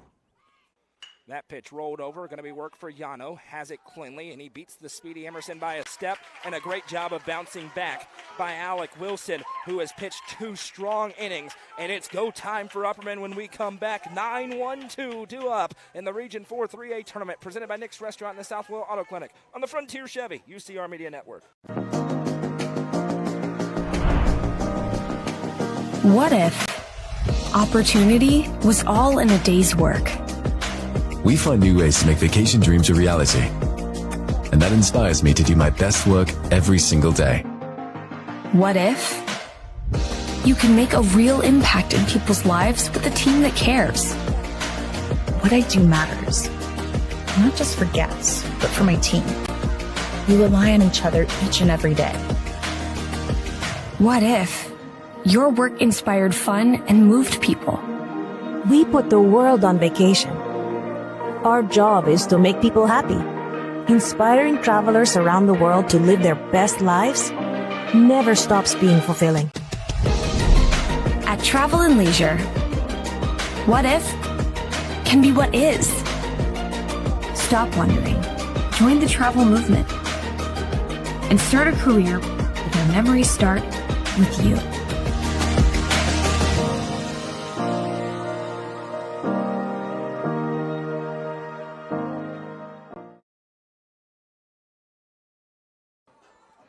Welcome back. 9-1-2 due up for Upperman. Huddleston, Fallon, and Shanks and Kason Smith back out there. Upperman 4 runs on 7 hits, 1 error in the field. Or pardon me, 2 errors in the field. Lawrence County 5 runs on 4 hits and 2 errors in the field. Evan Huddleston grounded out in his first appearance, looking to set the table and become a base runner here for Justin Fallon and Caden Shanks. For Upperman, they're trying to regain the lead right here, right now. Make no mistake about it, with these 3 due up. First pitch in, swung on and missed, maybe foul tipped. Either way, Huddleston entered today 4th on the team in batting average. We mentioned he's bounced all around the lineup. Here in that 9 spot is that secondary leadoff man with lots of speed. The 0-1, that one's a good pitch, and he's quickly behind 0-2 as Smith will look to get a quick out to open up the frame. Well, we thought this game was going to be good, and it has turned into a very good one here in an elimination game to keep your season alive. Here comes the 0-2. Huddleston sends this one. It's angling, a long way to go in left, but a great jump in left field. Reading it the whole way was Alex Bedford. Took 1 step back and then got to it for out number 1. Yeah, good job to get in there quickly, able to use his speed. Huddleston thought he could be able to just bloop it out there and get on board. Now Justin Fallon at the top of the lineup for the Bees, and big opportunity here, especially after all the runs already came across and you're able to get within 1. Can you keep it going now with the bats who got it going at the start of the game? Fallon kick-started the rally with a single and a run scored to open up the 3rd. He stands in here with 1 out in the 4th. First pitch from Kason Smith is a fastball that gets that outside call. It's been consistent both ways. You can't complain much about it. Well, and the catcher Cope does a really good job as well. He meets it and immediately brings it in, so to frame it, he frames it really well. 0-1. Now they're trying to go back to that point, but the slider misses. Fallon and Shanks, one of the things that makes them so lethal, they got great plate vision. Doesn't offer it that one. And 1-1. Quickly, Smith delivers in. Fastball. This one's chopped over. Going to be work for the shortstop. Off his back foot, the throw. 1 hops, gets away, and Justin Fallon turns towards second, now retreats wisely. Took a huge hop off the cement, back or underneath the cement over on the dugout. Bounced out, and Fallon comes back, and that's going to be an error, the 3rd of the game on Lawrence County, but it's all the same for the Bees, and E6 leads to Fallon being at first, and here comes Caden Shanks. Yeah. A bunt single and a solo home run today. Well, Lawrence County got really lucky there because it took a massive hop off, and we might be seeing a change on the mound now. I'm going to go ahead and advise Lawrence County to put in a lefty here because 3rd time through the lineup, and he's seen him twice. And the last one hit the field house. This one could go over the field house if they do not make a change here. They've had lefties warming up. They've had righties warming up. They've had about 4 different guys in the bullpen warming up as this game has gone on just to make sure they're ready and rearing to go. Coach put in a lefty. If he doesn't, this could be a 1-run lead for Upperman in a hurry. We'll let this conversation go on for a while. Well, and we've seen what Coach Webb has come out here and had a long discussion and then makes the change on his way out. We'll wait and see. We didn't see that so far from him. Listen, this is the ace in the rotation. It's Kason Smith. This is the guy they want on the mound in this spot. But this is Mr. Baseball. Caden Shanks about to stand in here with a runner at first. We mentioned the competitive nature that this young man has. And here we go. Also lots of speed for Fallon. See if he tries to steal a bag here and put the tying run in scoring position. Yeah, we've seen Cope tested a couple of times, been unable to cut down a runner. Of course, he made a good pitch. First pitch swinging for Shanks goes opposite field, but foul. 0-1. He made a good pitch. It was the grounder over. Fallon with so much speed, the throw had to be rushed off the back foot, and it led to the error. Lead for Fallon over at first. The 0-1 bounces in, gets away, and it will be the tying run in scoring position on the wild pitch. No chance for Cope. And now something down in the outfield ties the game at 5. Yeah, and Caden Shanks, he would love to put it out there in right field looking for his 10th triple of the year. That's 9 a real doubles, number. 9 triples, yeah. 5 home runs. Nuts. 31 RBIs. The 1-1 bounces in again. This time Cope does a nice job to block it up. And it's 2-1.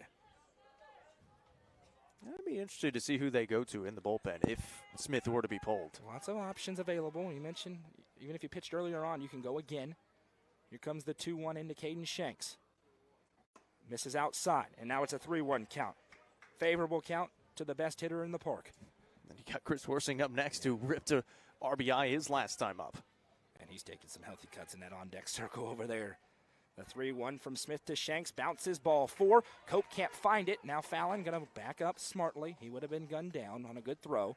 And now, here we go again, the top 3 in the order. The first 2 are on. Runners at first and second, and it is going to be time for a change. Chris Worsing is going to get a new pitcher as he tries to tie the game or take the lead when we come back. Hall Sports and Outdoors call to the bullpen here in this region tournament. Don't go anywhere.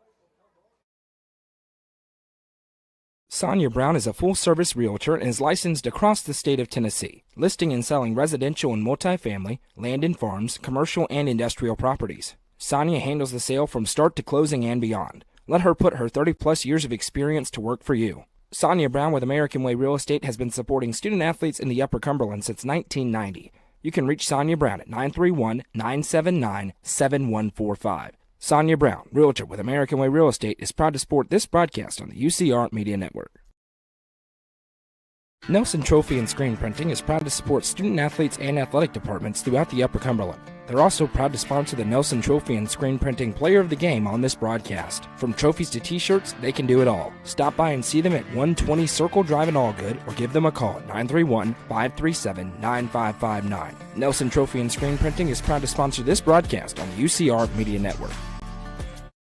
From the sports field to the hunting field, our friends at Hall Sports and Outdoors can outfit anyone. Located in the heart of Jamestown at 207 South Main Street, Hall Sports and Outdoors carries everything from kayaks, fishing gear, and camo to guns and ammo. With top brands such as Columbia, Timberland, Under Armour, Asics, and much more, nobody can top their selection. Need some custom gear for your team? They also offer uniforms, gear, and custom embroidery. Stop by and see them at 207 South Main Street in Jamestown. Hall Sports and Outdoors, proud sponsor of this broadcast on the UCR Media Network.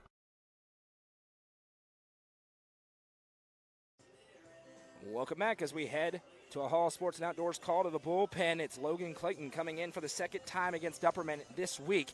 Pitched in limited appearance on Thursday, and now he stands in here with a 1-run lead in the bottom of the 4th. But it's runners at first and second with plenty of speed. Fallon and Shanks, and Chris Worsing, who already is 2 for 2, 2 singles and 2 RBIs in the batter's box here. Yeah, Chris Worsing, I mentioned it in that Tullahoma game. He's the single machine. He was able to get a couple already here in this ball game. He'd love to get another one right here. So Kason Smith's book is not closed. He goes out into right field. Checking out is the right fielder, Caden Short. And the first pitch into Worsing misses upstairs for ball 1. Worsing, a ball into the outfield on the ground, ties the game. Big moment for a young freshman. The 1-0. Gets away. 2 in scoring position now for the Bees on a wild pitch. And now anything done in the outfield gives Upperman the lead. And you said it before we came back from that break. A double steal would be interesting here. Well, they didn't have to. It gets away from Cope behind the plate, and now the Bees are in business, trailing by a run. It's a 2-0 count to Chris Worsing. Carson Shoup is on deck. Infield in now here for Lawrence County. Pitch waved down on that outside fastball. It probably would have been called a strike. It has been today. He wants to hit that one. He wants to take it that way because if you take it to right field, you could score 2 runs. And now you're fine with a fly out, a sacrifice fly to tie the game with a runner at third. You don't really want it at first and second, but you take it at second and third in a 1-run game with your season on the line. Hey, you're trying to get a run across any way you can. Big gap between the infield and right field there. And this one's back at us, and now a big opportunity for Logan Clayton with a 2-1 count. Yeah, Clayton came in. He only threw 2-2, I should say. He only came in and threw 7 pitches in that game against Upperman. Only got the 2 outs in relief of Kidd, who was on the mound, and then he was relieved by Mays after that. 2-2, big moment here. Looking for out number 2. Logan Clayton in relief. Knows he's got to give a good pitch. Says no to the first one. He knows what he wants to throw. Likes this one. The 2-2. Swung on, sent up into the air, nowhere near deep enough. And Worsing throws the bat down, and this one will be caught. And there is a huge out number 2. And now Lawrence County could get out of here with the lead intact as Carson Shoup's going to have to put a base hit down. Play, number Yeah, he was trying to put it to the outfield to at least get it deep enough to bring in Justin Fallon. But now Carson Shoup, who has struggled so far this week here in the region tournament in the cleanup spot, he's looking for a massive hit right now. Yeah, he is certainly due. 0 for 2 with a flyout and a strikeout so far. Upperman would certainly love another wild pitch. Already had one from Clayton. Big moment here. You can feel the intensity in the air. First pitch swinging for Shoup. It's through for a base hit. Carson Shoup ties the game. It's 5-5. And what a hit by that young man to come through in that spot. That is absolutely massive for Carson Shoup, especially when you go back to the Tullahoma game. It was the throwing error that brought 2 runs across in that first inning. He struggled in the field a little bit. That is massive to tie this game up. You get back to even pecking order. It comes with 2 outs, and now you've got a brand new ball game. Rookie Allison, he's also due. 0 for 2 with 2 flyouts so far. He's got runners at the corners. As Caden Shanks is 90 feet away, Upperman took the haymaker with a 5-run second. They've answered back with 4 unanswered. And now Clayton delivers in a pitch that misses outside for ball 1. And now the fans are chirping. Here's the 1-0 coming to rookie Allison, the junior catcher. Sends this one up into the air. Should be catchable. Under it is the third baseman. Looking way up, and he makes the catch, and that retires the side. But we have a brand new baseball game as we head to the 5th. It's 5-5. Ladies and gentlemen, get your popcorn ready. Coverage presented by the Southwell Auto Clinic and Nick's Restaurant on the Frontier Chevy, UCR Media Network. Clint Connor is your local auctions expert. With full service from start to finish, the Exit Crossroads Auction Group are here to make the process easy for you. Visit crossroadsauctiongroup.com for more details and current auctions.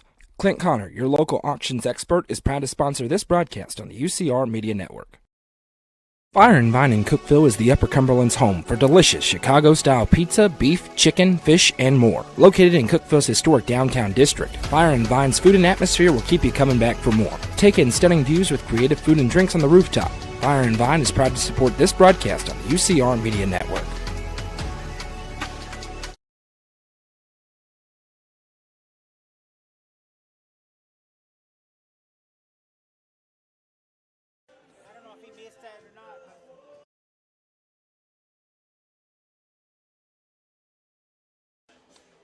We got a brand new ball game, and it's a 3-inning race to decide who's going to advance on to the sectional round here. And it is some big bats due up here for Lawrence County. 2, 3, 4 due up here is Alec Wilson. He was getting ready on deck. Now he has to come out. He's been sensational. 7 up, 6 down so far for him. And the only blemish was an error in the outfield. So he's been great, but now he has his biggest challenge. Bedford, Bentley, and Kidd. If he can go 1, 2, 3, Upperman will try and continue on where they've scored 4 unanswered to erase a 4-run deficit. Well, the bats have come alive for the Bees. Alec Wilson has been tremendous. The formula is there to get this comeback victory. You were down 5-1 early on, but again, you go back to that experience the last couple of seasons. They've been in the situation. They were in the situation in the state tournament last year with their backs against the wall. It was even worse, and they were able to rattle off, 7 runs in the inning, I think, to take the lead. Against Tennessee, it was 6-0 in an elimination game. And you're thinking, well, it was a fun run the last couple of years, and then they came back with a 7-run bottom half to take the lead. Similar here, albeit it's been over across the 2 innings, and we are all tied up. So now it's anybody's ball game. Yeah, and the thing for Lawrence County is it could catch fire at any moment, too. They hit it really well against DeKalb County, hit it really well in the second inning here in this one. But outside of that, they have struggled. Again, in that inning was really only one ball that's been hard hit so far in this one. And Alex Bedford, he's one that had it. 2 RBI, or an RBI double, I should say, stands in here against Alec Wilson. Righty-lefty matchup to open up the 5th. First pitch bounces in for ball 1. It's Bedford, Bentley, and Kidd. 2, 3, 4 due up here for Lawrence County. And it is intense here as these two teams fight for their lives. This one's rolled over. It's going to get through for a base hit as Shanks was shading over to his left. And it's a leadoff single for Alex Bedford as Lawrence County tries to get the lead back. Isaiah Bentley going to see if he can do some damage. Yeah, nothing really worse than could do to get over to that one. Shanks, like you said, shaded towards the second base bag, so it gets all the way through. And good leadoff base hit there for the Wildcats. First base hit allowed by Alec Wilson here in relief. He'll be looking for a quick double play. He's a ground ball pitcher. He pitches to contact. And The first one, there's that breaking ball, and he may have it. Tailor-made, rolled over to Yano, tags the bag for one, throw to first, and it's low. An error allows him to reach, but the lead runner is out.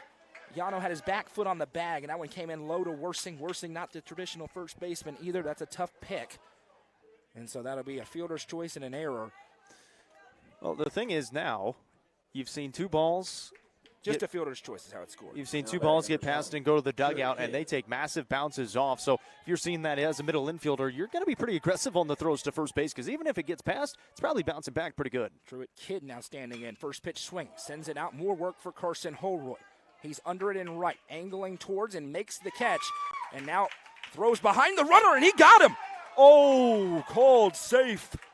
And Wes Shanks comes flying out, clapping his hands. He loves the throw by Carson Holroyd. I thought he got him, but they called him safe. It's out number 2. Yeah, that's a really good play, because he was trying to bait him to throw it to second base, and he throws behind him because he said, well, you're not going to go to second base. So that's a smart play. You almost got him there at first base. Now you got the 2 outs, and you're trying to sit down another big batter. Now, that is another big batter, literally. TJ Gobble, hit and run, and it works. Now this could be dangerous. Holroyd is to it now. He loads up. The throw is a smart one into Shanks, and here comes Lawrence County. The single by Gobble puts runners at the corners, and now work to do out there for Alec Wilson. Caden Smith trying to break the tie. He's been hit by a pitch and scored a run. He's flown out the other time. He stands in here with runners at the corners and 2 outs in the 5th. Buckle your seatbelts. Here we go. The season is decided in moments like this. Whoever wins this will go on the road to either Soddy Daisy or Signal Mountain. And we got some issue out there that Alec Wilson is pointing out. Well, rookie Allison went through the first and third signs. I'm not sure if he showed the signs to Alec Wilson yet for the pitch. Gotcha. First pitch into Wilson. This one's rolled over. More work for Yano. Fields it cleanly. The throw to first is in time. And a big ground out there. And a huge show of emotion for Alec Wilson as he puts another goose egg on the scoreboard. We head to the bottom of the 5th. It's still 5-5. Coverage presented by the Southwell Auto Clinic and Nick's Restaurant on the Frontier Chevy UCR Media Network. Loading the kids in the car, brokering peace in the back seat, mastering the snack handoff without even looking. Why are simple things sometimes so complicated? Thankfully, with auto owners, insurance doesn't have to be one of them. We work with independent agents who keep insurance simple, so you can worry about more important things, like figuring out what's growing in that cup holder. That's simple human sense. Visit swallowsinsurance.com or call us today, 931-526-4025. Protecting your future. It's what we do. Frontier Chevrolet is ready to get you into your next vehicle and are proud to offer a lifetime powertrain warranty on nearly all vehicles below 80,000 miles. View inventory online at www.caseyschevy.com, including the brand new Chevy Trax and Traverse, or stop in at 2350 Cookeville Highway today. Remember, don't buy till you see Jason Fye.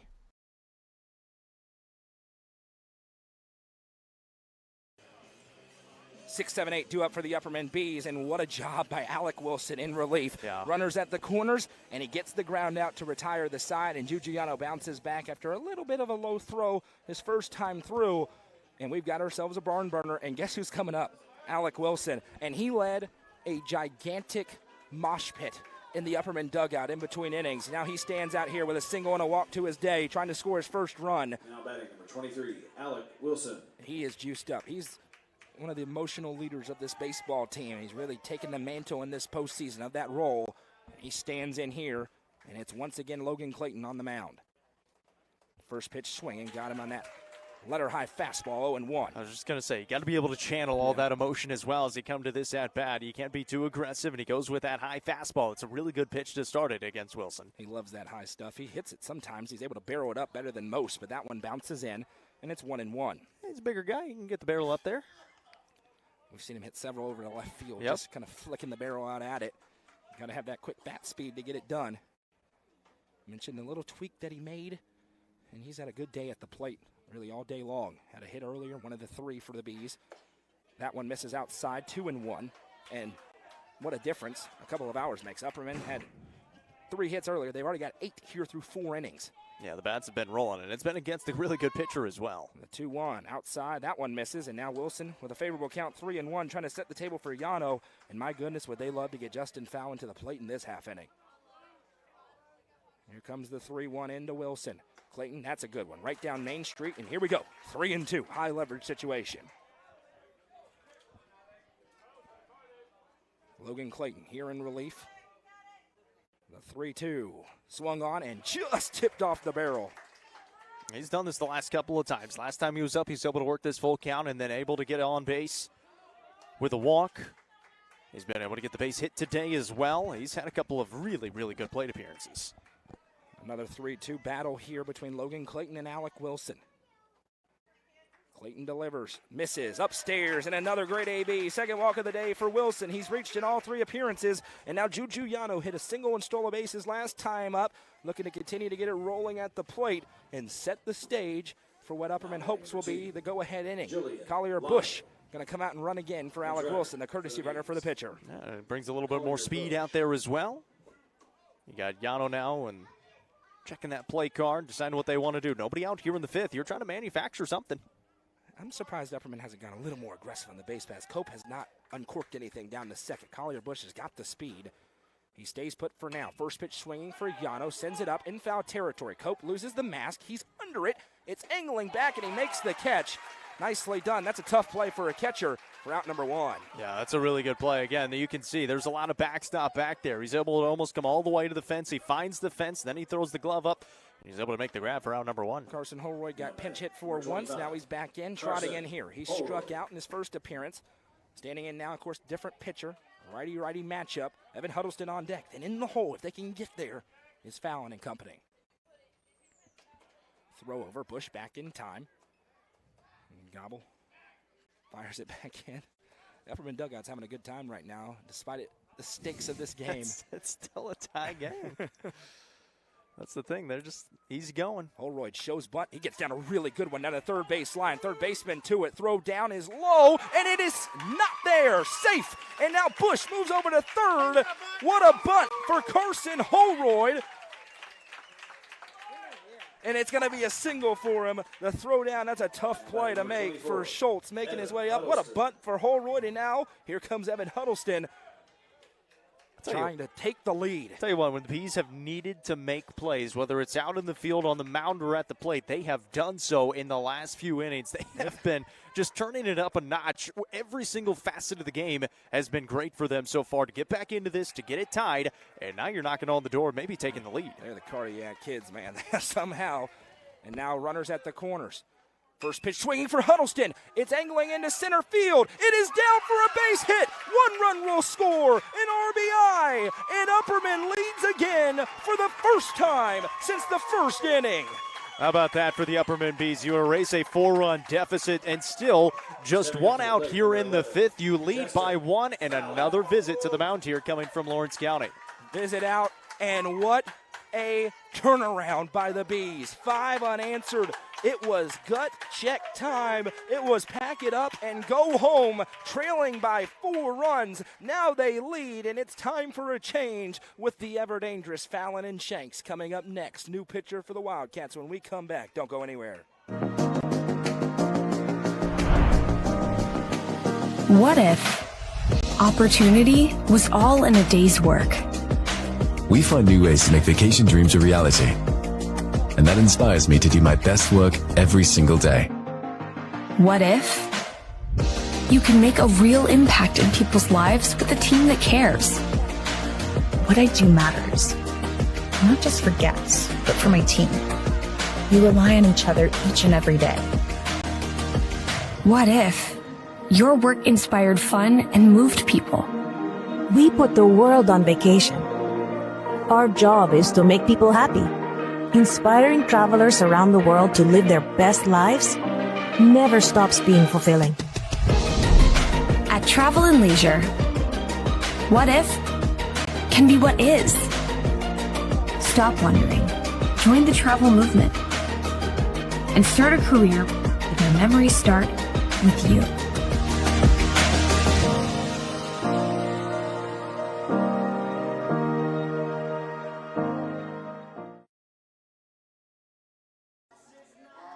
Well, this has been an interesting ball game. It's 6-5 Upperman now. They've taken the lead after trailing 5-1.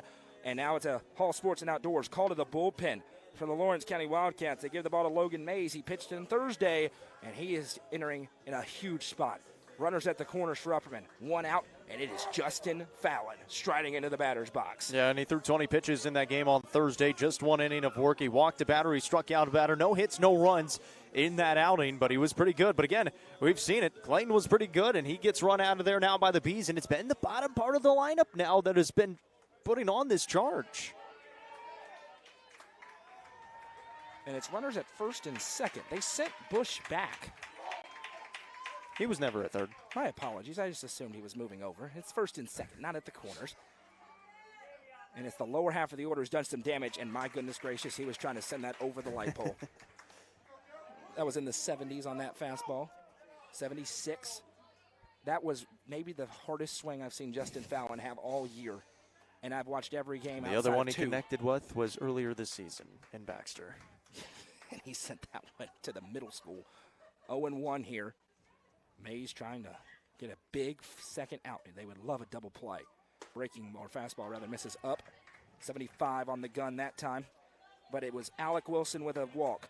Pop out behind the plate for Yano. Then a bunt single for Holroyd. An RBI single for Evan Huddleston.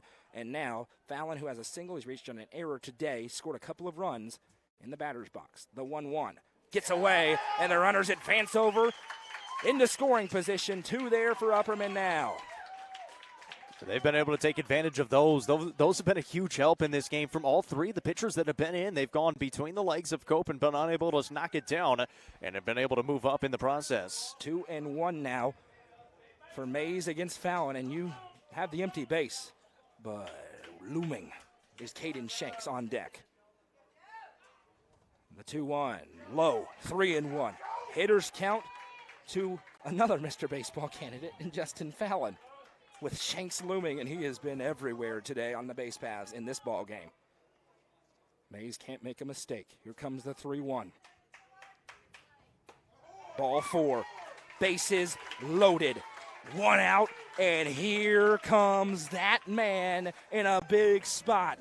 Caden Shanks, the Lipscomb signee, standing in with nowhere to put him. He has a home run, a bunt single, a walk, and 2 runs scored today. Oh, and a stolen base. Think he bunts again?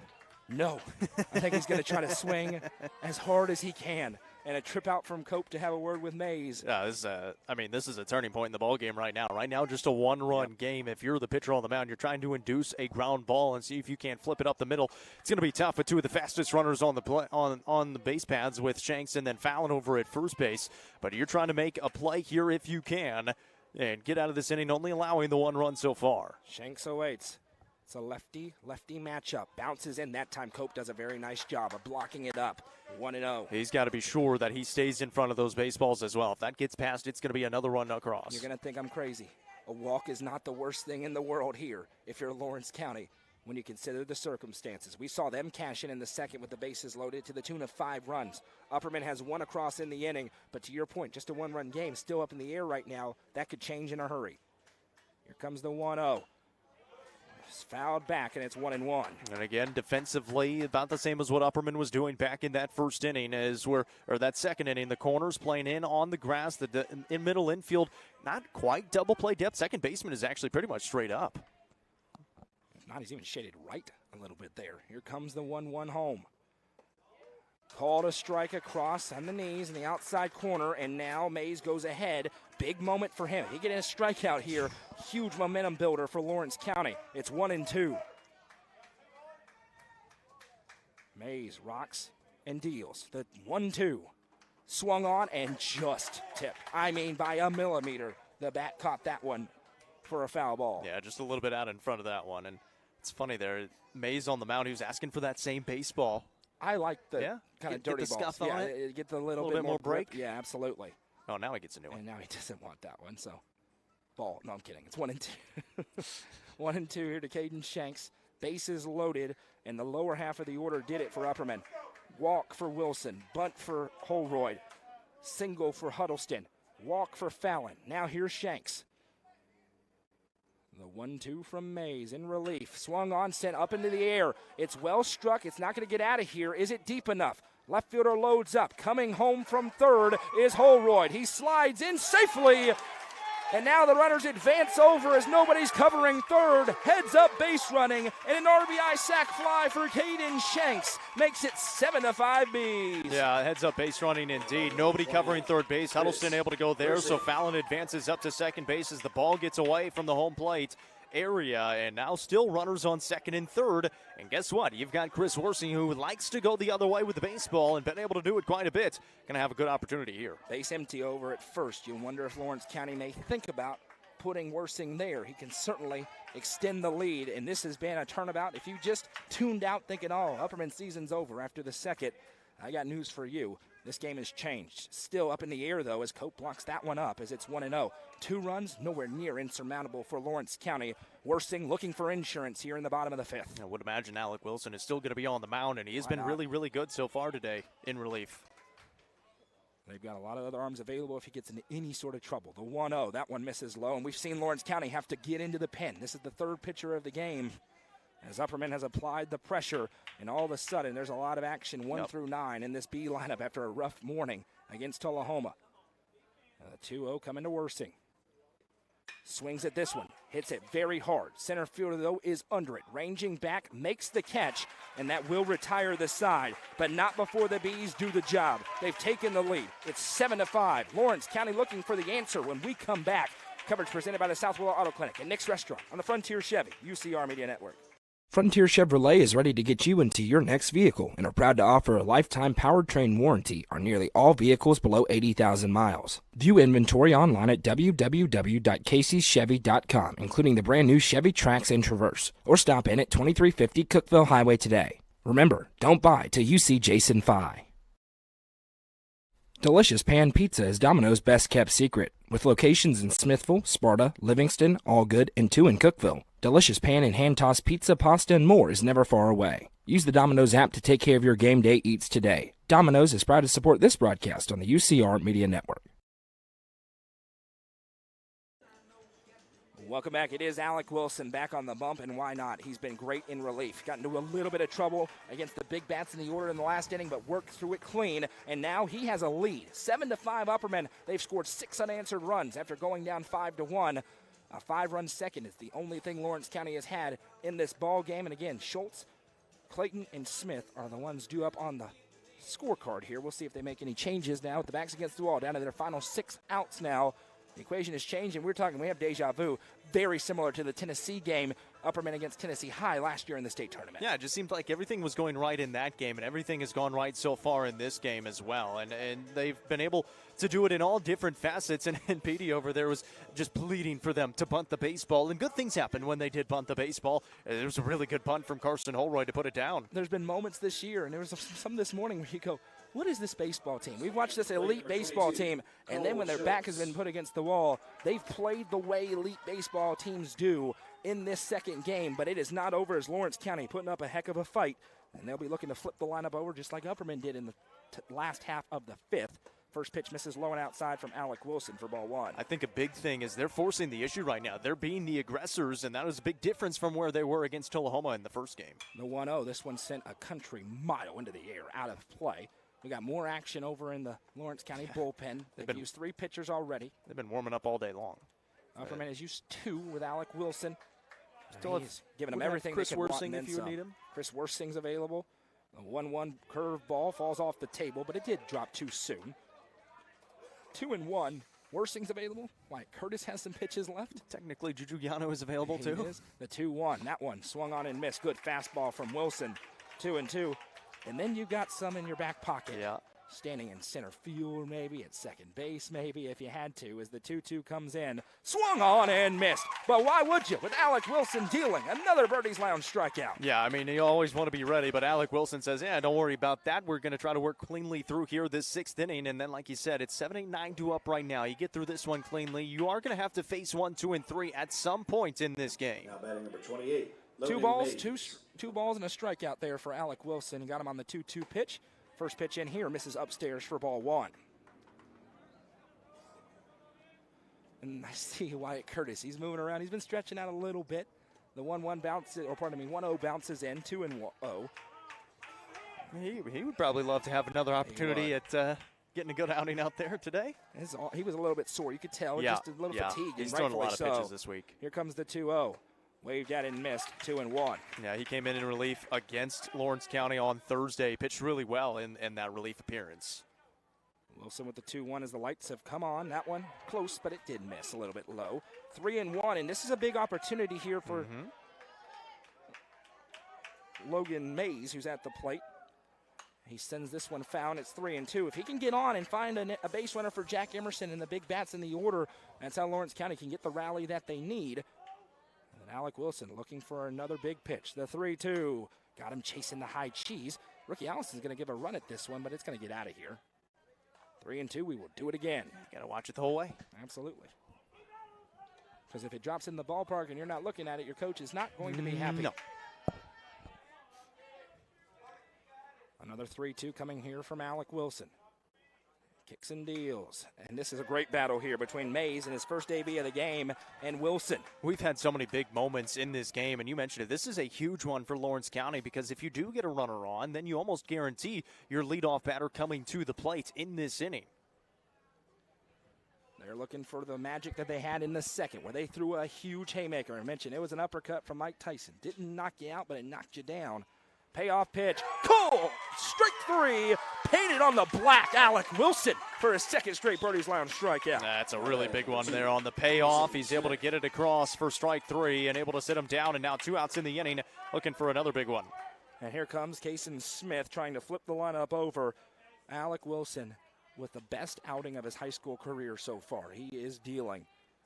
Looking to continue it. First pitch in. There's that breaking ball. Falls off the table. 1-0. And the Lawrence County fans are a little bit stunned. The energy has changed in a hurry here. Here comes the 1-0. Good fastball right there for strike 1. He has been dotting that lower part of the zone over and over again.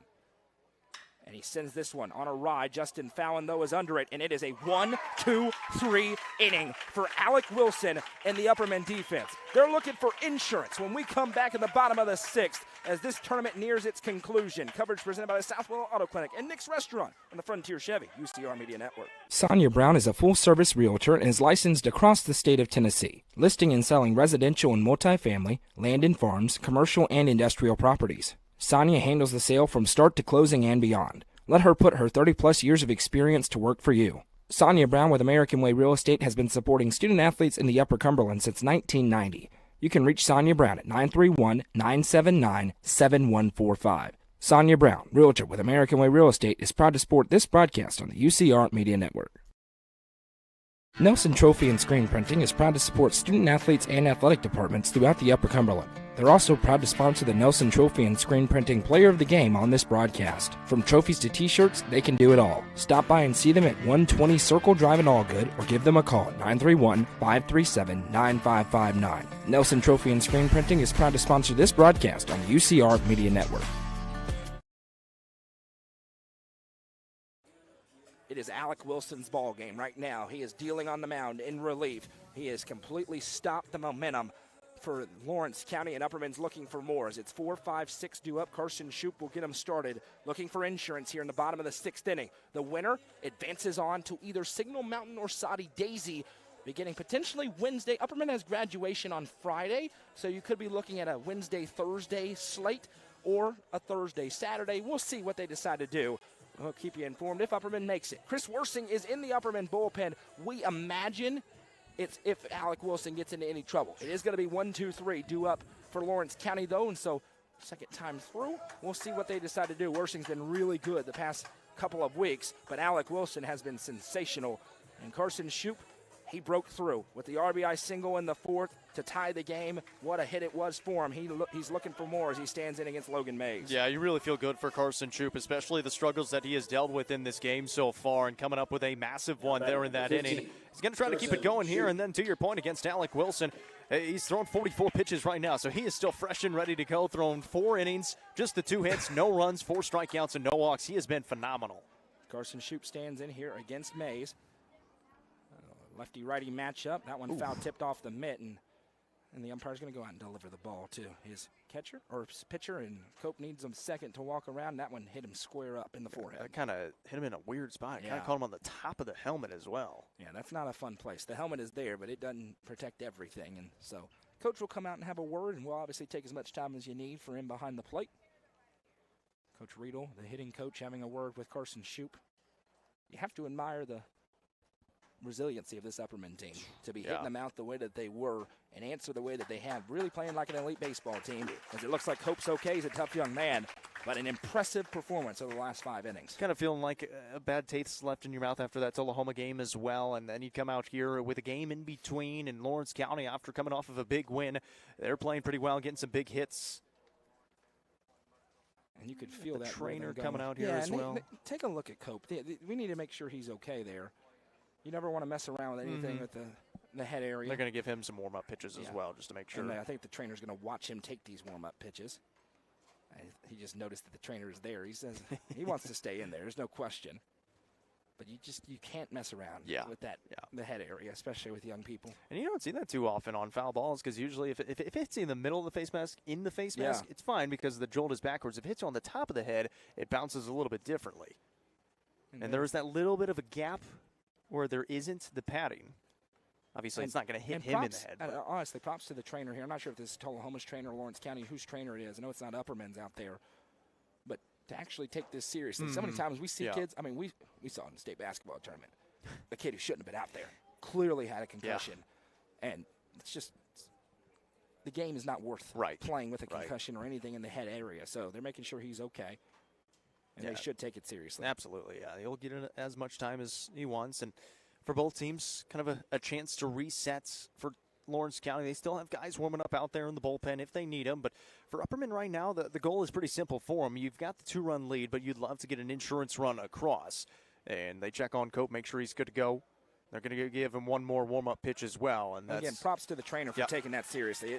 Way too many times is it not taken seriously enough, and good to see that he's okay and going to stay in the game. Tough young man back there. That is not fun to get hit in the mask like that. And Carson Shoup with a great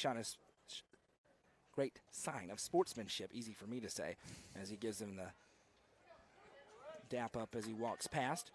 And now we'll get back to action here. It's an 0-1 count to Carson Shoup after that foul ball. Mays back to work on the mound, and Cope feeling all right behind the dish. 0-1, that one. Ooh, called a strike, 0-2.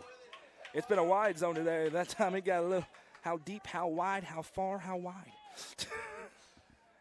The 0-2, that one bounces in, 1-2. Been pretty consistent today. There's just been a couple of times for both teams you go, ooh. You know, you're going to get that every now and then. It happens. It's fine. They don't have the magic box that they have on TV and MLB. Believe it or not back there. Here comes the 1-2. Oh, it bounces. It gets to what we were talking about this morning, where you just had no clue what was going to be a striker. It's been a wide zone in this game, but you can adjust to that as hitters and pitchers when you know what it's going to be. When you know where it is, it's so much easier than when sometimes it's called a ball, sometimes it's called a strike. Here comes the 2-2 pitch home. That one fouled off again by Shoup, and we will do it again. And Cope is taking a beating back there, but he's all right. Fortunately, I think that one missed a little bit lower that time. Which could hurt way worse in the wrong spot. 2-2 coming here for Shoup, who's battling in. This is the leadoff batter in the bottom of the 6th inning. Upperman with a 2-run lead. Season on the line for both these teams. Winner moves on to sub-state and is one series away from the state tournament. The 2-2. Shoup flakes this one out into right field, and that is going to get down. Carson Shoup, welcome back, young man. 2 singles in a row, and he sets the stage for rookie Allison. That's a really good job by Carson Shoup, able to get aboard a couple of times, and now again, all you're trying to do, you're trying to manufacture a run here in this inning, and you're trying to move him around and get that insurance run across. You feel a heck of a lot better about 3 than you do a 2-run lead. Let's see if they are going to have Shoup run. They could burn a pinch runner here if they wanted to. Collier Bush over there, but rookie Allison, you'd like to have a runner for him, and then Alec Wilson, you'd like to have a runner for him as well. So Shoup takes his lead. Mays a lefty, so he's looking right at him. Not a big lead. And Mays delivers into Allison. That one's across at the knees for strike 1. He is due. As I look down the lineup, the only B to not reach today. 3 flyouts for rookie Allison so far, and that tells you about the offensive production the Bees have had today. Here comes the 0-1. That one, he's able to lay off the breaking ball that dipped out of the zone into the dirt. 22 pitches for Mays. Only 12 of them have been strikes so far. You know what I like? When you're a runner at first base, you start off with your hands between your legs, kind of relaxed. Sometimes you'll put your left hand over to first, like, okay, I'm kind of close. And that one gets away, and it's going to allow Shoop. He trips up just a little bit, but he gets into scoring position. A big insurance run. The difference between 2 and 3 is a large gap. It's a lot tougher to make that up in one inning. And Shoop now 2 bags away with nobody out. Now, Rookie Allison, all you're trying to do is put it towards that right side of the field. It doesn't matter how, just put it to the right side of the field. 2 deep fly balls is what Upperman's looking for here. That one gets in, and it's another wild pitch, and Shoop going to be 90 feet away now. 3-1, and 1 bag away from a 3-run lead. Well, that works as well, and now you really want to put it to the outfield. And it's a hitter's count for Rookie Allison, I love the 3 flyouts that he's had already. Both going to have an opportunity to flick something out there in the right field or anywhere into the outfield to score the run. A 3-1 coming as the infield plays in for Lawrence County. They got to protect home. Allison sends that one back to us, and we'll do it again at 3-2. We were already up here for that one. Petey, me, and Jacob. All right up there with the pretend glove, a.k.a. the hand. That's right. If there was a camera on us, people would crack up at the things that happen during a baseball game in particularly, especially here this weekend. Here comes the 3-2 payoff pitch to Allison. He sends this one. It is up in the air, but it's not very deep. This may drop in, actually. Right fielder can't get to it. It is down. Carson Shoop heading home, and he will score. An RBI single for Rookie Allison. And Upperman on the doorstep of a return trip to Substate. It's 8-5. Yeah, nice job by Rookie Allison. All you're trying to do, you're trying to send it into the air and trying to hit it to the outfield to get that run across. It doesn't matter how it happens. He gets it to drop in the grass, and Shoop reading that well. Coach Shanks was reading it well as well and sent him immediately. He's able to get across for the run. And said wasn't very deep. And it was just deep enough to drop in there. It was a good try by the second baseman to get out there, but now still nobody out. And Alec Wilson having himself a day on both sides. A single, 2 walks, a run scored by his courtesy runner. Collier Bush the last time up. He's got a runner at first and still nobody out here in this inning. First pitch in. That's a good one across for a strike. Delayed steal here for Rookie Allison. Good throw down, and he is cooked. The delayed steal backfires that time. It was designed to be that way, but a good throw from Cope behind the dish for out number 1. Yeah, you're trying to catch that catcher off guard. You're trying to catch the middle infielders off guard, but they read it well, and a pretty good throw from Cope as well. It was. It kind of dropped right in there, and a good job covering the bag over it short. And that changes the inning a little bit, although the 1 run has scored. 0-1 to Wilson. That one's called a strike. Again, going to that far outside corner. And you should absolutely throw pitches there. Both guys should. I think each time Alec Wilson has been behind, or at least to a 2-strike. The 0-2, he sends this one way up into the air, into foul territory, giving chase. Cope has the mask off, and he makes the catch for out number 2. Trying to keep it where it is. Lawrence County is going to have 1, 2, 3 coming up in the 7th, but it will be their last chance.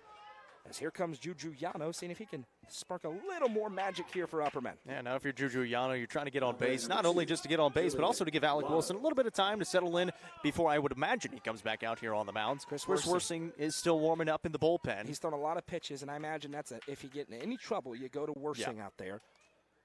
First pitch swinging for Yano. He sends it up into the air. Ranging back is the shortstop. Under it is Emerson. And now he gives way to the second baseman who's there. Caden Smith makes the catch, and that will retire the side. But Upperman gets a big insurance run and will look to finish this off when we come back. Coverage presented by Nick's Restaurant and the South Willow Auto Clinic on the Frontier Chevy UCR Media Network. From the sports field to the hunting field, our friends at Hall Sports and Outdoors can outfit anyone. Located in the heart of Jamestown at 207 South Main Street, Hall Sports and Outdoors carries everything from kayaks, fishing gear, and camo to guns and ammo. With top brands such as Columbia, Timberland, Under Armour, Asics, and much more, nobody can top their selection. Need some custom gear for your team? They also offer uniforms, gear, and custom embroidery. Stop by and see them at 207 South Main Street in Jamestown. Hall Sports and Outdoors, proud sponsor of this broadcast on the UCR Media Network. Clint Connor is your local auctions expert. With full service from start to finish, the Exit Crossroads Auction Group are here to make the process easy for you. Visit crossroadsauctiongroup.com for more details and current auctions. Clint Connor, your local auctions expert, is proud to sponsor this broadcast on the UCR Media Network.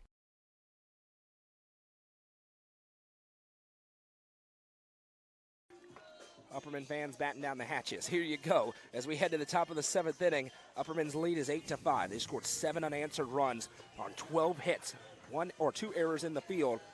Lawrence County, 5 runs on 6 hits, 4 errors in the field, and it is Alec Wilson. He's been sensational in relief. He's trying to slam the door, get the biggest win of his high school career, and punch their ticket to the Chattanooga area, where the team who's been to 2 straight state championship games has their sights set on a return trip to Murfreesboro. Our coverage of the Spring Fling will be presented by our friends at Gentry's Power Equipment. We appreciate our friends at Gentry's Power Equipment, your local Steel and Exmark dealer, for sponsoring all of our Spring Fling coverage. Upperman's there. We'll be there with audio coverage. Gordonsville's there. We'll be there with audio coverage. And, of course, complete coverage, track and field, tennis, and beyond from Murfreesboro the entire week of Spring Fling. We appreciate Southwell Auto Clinic and Nick's Restaurant being the presenting sponsor of tonight's game. And it's 1-2-3. Lawrence County trying to jumpstart something here. Jack Emerson looking for his first base hit. He's reached on a fielder's choice and grounded out a couple of times, standing in here against Alec Wilson for the second time in the ball game. Well, the Bees have built the comeback. They got the lead, and they got the insurance run. Now all that matters, you get 3 outs here in the 7th. Emerson gets a bunt down, but it's right at Carson Shoup, and he bobbled it. Another error. 3rd error of the game for Upperman, and Emerson reaches. He was there in plenty of time, read it perfectly, just popped out of the glove, and now Alex Bedford, who's red hot. He's 2 for 3 with an RBI double today, standing in with a runner at first and the tying run on deck. That's still okay because, like you said, Alec Wilson, he likes to pitch to contact. You get a ground ball up the middle here, it'll turn out well. First pitch, that curveball across for strike 1. Good get-right pitch for Alec Wilson. Again, for Alec Wilson, he's only thrown now, 46 pitches on the day. So this is just his 5th inning to work. The 0-1. Swung on, barreled up. Good jump for Fallon, but no chance. And now the tying run comes to the plate. Exactly what Lawrence County was looking for, and we'll see if there's a move. It's not on Alec Wilson, but Chris Worsing is primed and ready to go. And here's a big bat. Isaiah Bentley hasn't had a hit today. He's thrown out and struck out. And all of a sudden, the Lawrence County fans, who you can hear a pin drop, are back into it to our right. Well, and how important is that insurance run now? Obviously, no runs across yet, but that insurance run just ensures you that you get a little bit longer. Wilson going to look back. This is home run power for Bentley. Wilson's going to look the runner back to second. Of course, no matter what happens in this inning, the Bees are still going to have another chance. Even they if really Lawrence County were to bat again. They would love not but to. That's in trouble right now. First pitch in. This one's chopped over. No chance at 2. Maybe a chance at 1. Shoup makes a good throw to first for the big first out of the inning. And now all the attention goes to the plate. The base runners don't matter here for Upperman, with a 3-run lead and Truett Kidd, the DH, at the plate. And a good job by Carson Shoup to bounce back after the error. Yep, all that focus there at home plate.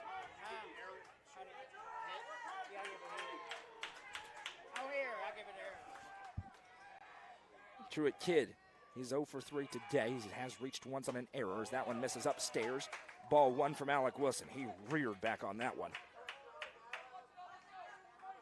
Petey's got him at 44 pitches to our right here. The 1-0. Curveball doesn't quite catch the zone. Now quickly, 2-0. Don't want to put the tying run on the base paths with TJ Gobble looming. The 2-0. Called a strike.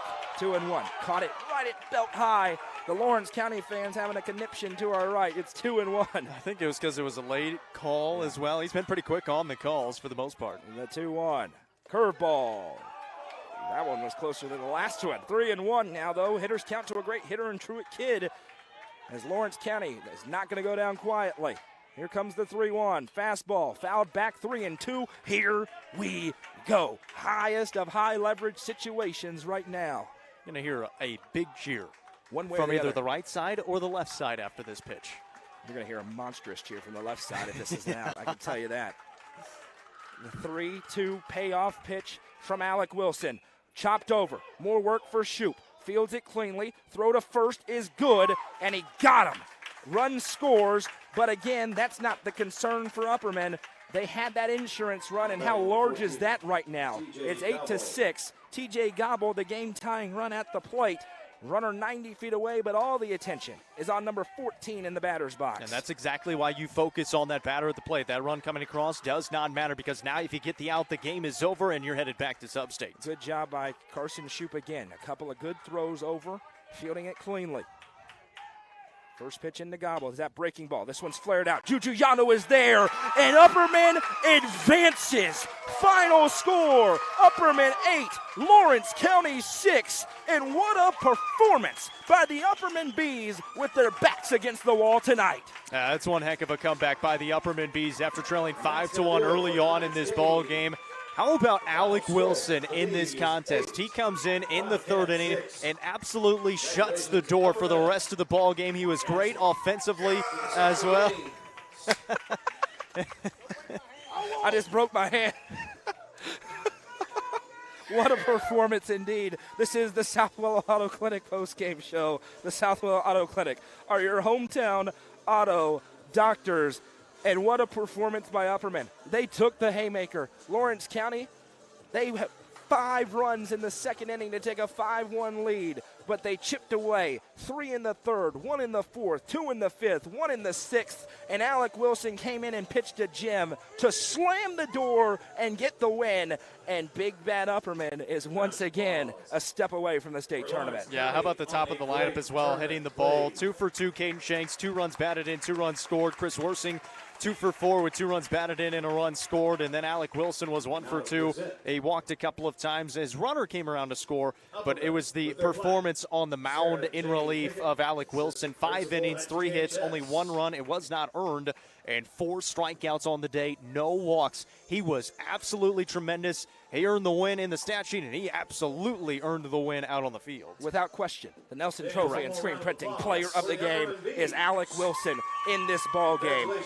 The best performance both ways of his high school career, and what a time for it. Talked to him before the game. He's having a good time. We were joking with each other a little bit, talking about his pitch velocity, and then talking to his dad. He was cool, calm, and collected. You could tell he was ready to go, and they needed a spark, and that young man, who 366 days ago tore his ACL in the region tournament, comes back with that tonight. That's a big-time performance. And Upperman is moving on. One of 2 Upper Cumberland baseball teams still left standing. Hello, Gordonsville Tigers, who moved on again with a big win today in that single-A region tournament. The Bees get their picture made. All the phones are out. They get the runner-up plaque. Something tells me we may see Tullahoma Upperman again, the way this tournament went. Those are 2 very good baseball teams. They'll get either Soddy Daisy or Signal Mountain. We'll find out tomorrow when those 2 teams face off against each other. We'll let you know. We will, of course, be there for all the action live for that 3-game series next week. Can start any day between Wednesday and Saturday. Our sneaking suspicion is it may go Wednesday, Thursday, because Upperman has graduation on Friday, but that's just a suspicion. We'll have to wait and see. Goose is out tonight in Baxter for the complete District 7 AAA softball tournament. I believe it came to an end today. Do we know who won? DeKalb County got a big win again. County got another win. DeKalb and Upperman move on out of District 7 AAA in both baseball and softball. So the Tigerettes advance on. But today, one of the Bees just took a spill on the chest bump from Fallon. It's a celebration for Upperman, a gutsy effort by the experienced Bees, and they are moving on. Final score, Upperman 8, Lawrence County 6. Keep your eyes on UpperCumberlandReporter.com for the latest coverage of high school sports throughout the area. We'll talk to you all again soon, Monday night to be exact, when the Gordonsville Tigerettes and Kaylee Plumley welcome in East Robertson. 5:30, first pitch from Crump Paris Park. Jacob and I will be there for all the action. We sure hope you'll join us then. Until then, happy Mother's Day to all the mothers out there. We hope you enjoy it. Happy Mother's Day to my mom. Happy Mother's Day to my mom as well up in Indiana. I guarantee you mine is not watching unless it's on in my dad's living room and she's tuning in. But happy Mother's Day. Happy Mother's Day to Grandma Marsha as well. Absolutely, Grandma Marsha. And my beautiful fiance, Happy Desiree. Mother's Day to my sister, Hope, the mom of my 2 nephews. Doing a great job with them as well. Saying so long from now from Tullahoma. Your final score, Upperman 8, Lawrence County 6. The Bees are moving on. I'm Noah McKay for Jacob Vincent to my left and everybody at UCR. Have a great night, everybody.